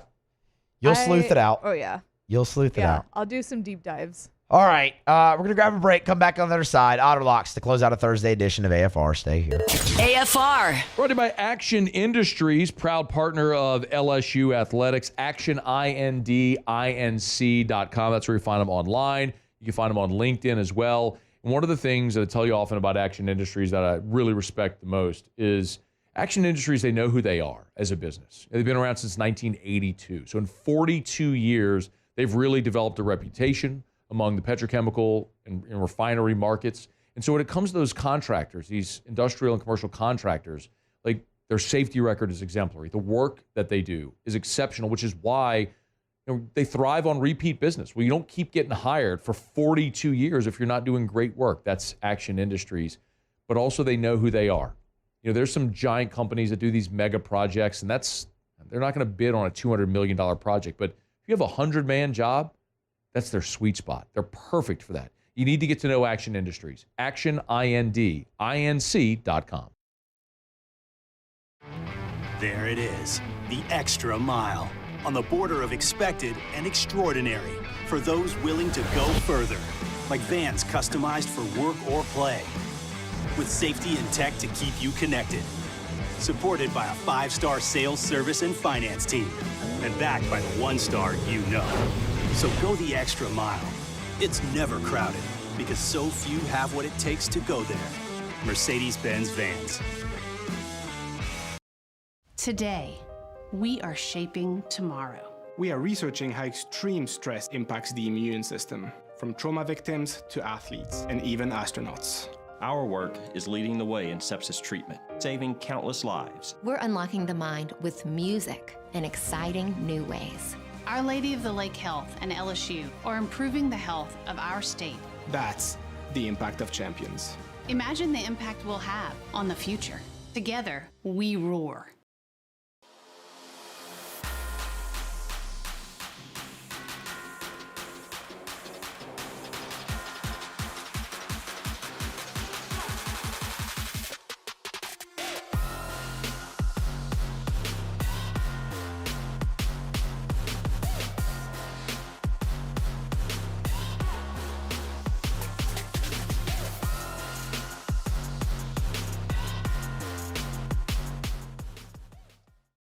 Men, age is just a number. Don't let it dictate how you feel. Goodwood Men's Sexual Wellness has anti-aging services that can help you look and feel your best. Visit yourgoodwood.com and discover a renewed sense of vitality. At Auctioner, we know healing is a team sport. That's why we've partnered with world-renowned orthopedic surgeon Dr. James Andrews to create the Auctioner Andrews Orthopedics and Sports Medicine Institute. Whether you're a professional athlete or a weekend warrior, our team of specialists are dedicated to getting you back in the game. So whatever your reasons are for reaching your personal best, we've only got one: you. Auctioner Andrews Institute. Long live you. At Luba Workers' Comp, our journey began over 30 years ago with a simple belief: our clients come first. At Luba, our business has always been focused on people, not policies. Through every success and challenge, we've continued to grow because we've stayed true to our values, committed to providing you with genuine dependability. Because your well-being is more than a priority. It's our purpose.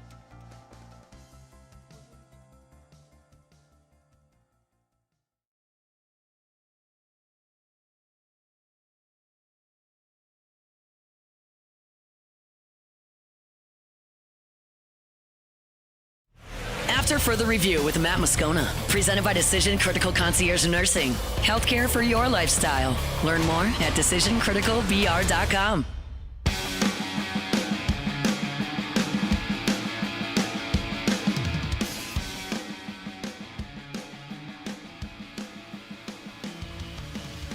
All right, closing out a Thursday edition of AFR. There's one thing left to do, and we find out what we're betting on. It's time for Otter Locks. Otter Locks. All right, time to win some money. Presented by Total Maintenance AC Repair. Same-day service means you will never sleep hot. 480-1000. We are Total Maintenance. I think it's safe to say that I won the bet. So we welcome on the Odd Father, Jimmy Ott. Otter, how are you? Good, Moosel. How you doing, buddy? I am doing awesome, man. We are almost 48 hours away from LSU and Arkansas, so I'm doing absolutely fantastic. Yeah, man. It's exciting time. So it's going to be, there's no doubt, the two favorites, and we talked about it before on this side of the bracket. Tennessee was third choice. Yeah. And Arkansas had to play them. So Arkansas had taken on the big boys early on in this tournament. So we will see. I was wrong. I projected Jude to be a slight favorite. It opened up as a pick'em. Ooh. And Arkansas has been bet to about a minus $1.30. I'm looking at it right now, and Arkansas is now down to -120. And we said that on the show, LSU being as public as they are. Yeah. I thought that, we got them, at even money. So they're -110 right now. And I'd feel the same. If you like LSU, I'd take the -110 right now. I think they will go off as the favorite when it's all said and done. So early money was on Arkansas. A little peek ahead, Musso, to the couple of games in the College World Series. The TD Ameritrade, now Charles Schwab, the Big Ten Conference Tournament plays their games there, and wind was blowing out for most of that one, and still the 12-3 to the unders, and two of the three that didn't go over went over in the last at bat. So it was the 1 minute remaining. Very, very big. It's last year 9-5 to the unders. The year before 11-4 to the under, 8-6, and we go on. So a couple of unders that I'm looked at. First of all, LSU and Arkansas. So Arkansas starter is confirmed. LSU is going to throw Anderson most likely, and those two guys are really tough. So also defensively, both teams are really good in the field. So I like the under in the LSU game, and also like Coastal Carolina, their first game, to go under as well. They're deep with their pitching. Also underway, Detroit and Baltimore. We got -1.5. They started first pitch. You can still get at that the number. It's no score at the end of one. And Colucci is on the Florida Panthers. All right. -$1.55 in Game 4 on the ice tonight. All right, Otter, we appreciate it, man. Rufino's tomorrow. Good luck, and thank you for the time. Good luck. That is Jimmy Ott. This has been After Further Review. Be here Friday. AFR. Brought to you by Shawbills Tire and Auto Service, ShawbillsTire.com. 18 locations in South Louisiana. Find the location nearest you at ShawbillsTire.com. Bumper-to-bumper auto service and name brand tires at wholesale prices. They will always find a way to get you the best possible price for the best possible tires on the road. That's what they do at Shawbills. And when they get you in by selling you the best tires, the cheapest price possible, they're going to treat you like family, and they're going to treat you so good you're going to keep coming back year after year after year every time you need anything for your vehicle. Tires rotated, oil changed, check engine light on, brakes squeaking, whatever's wrong with your vehicle, bring it to Shawbills. Let them give it the once-over, and you can always schedule online, so it's convenient. ShawbillsTire.com. Find the location nearest you at ShawbillsTire.com. Shop tires online at ShawbillsTire.com.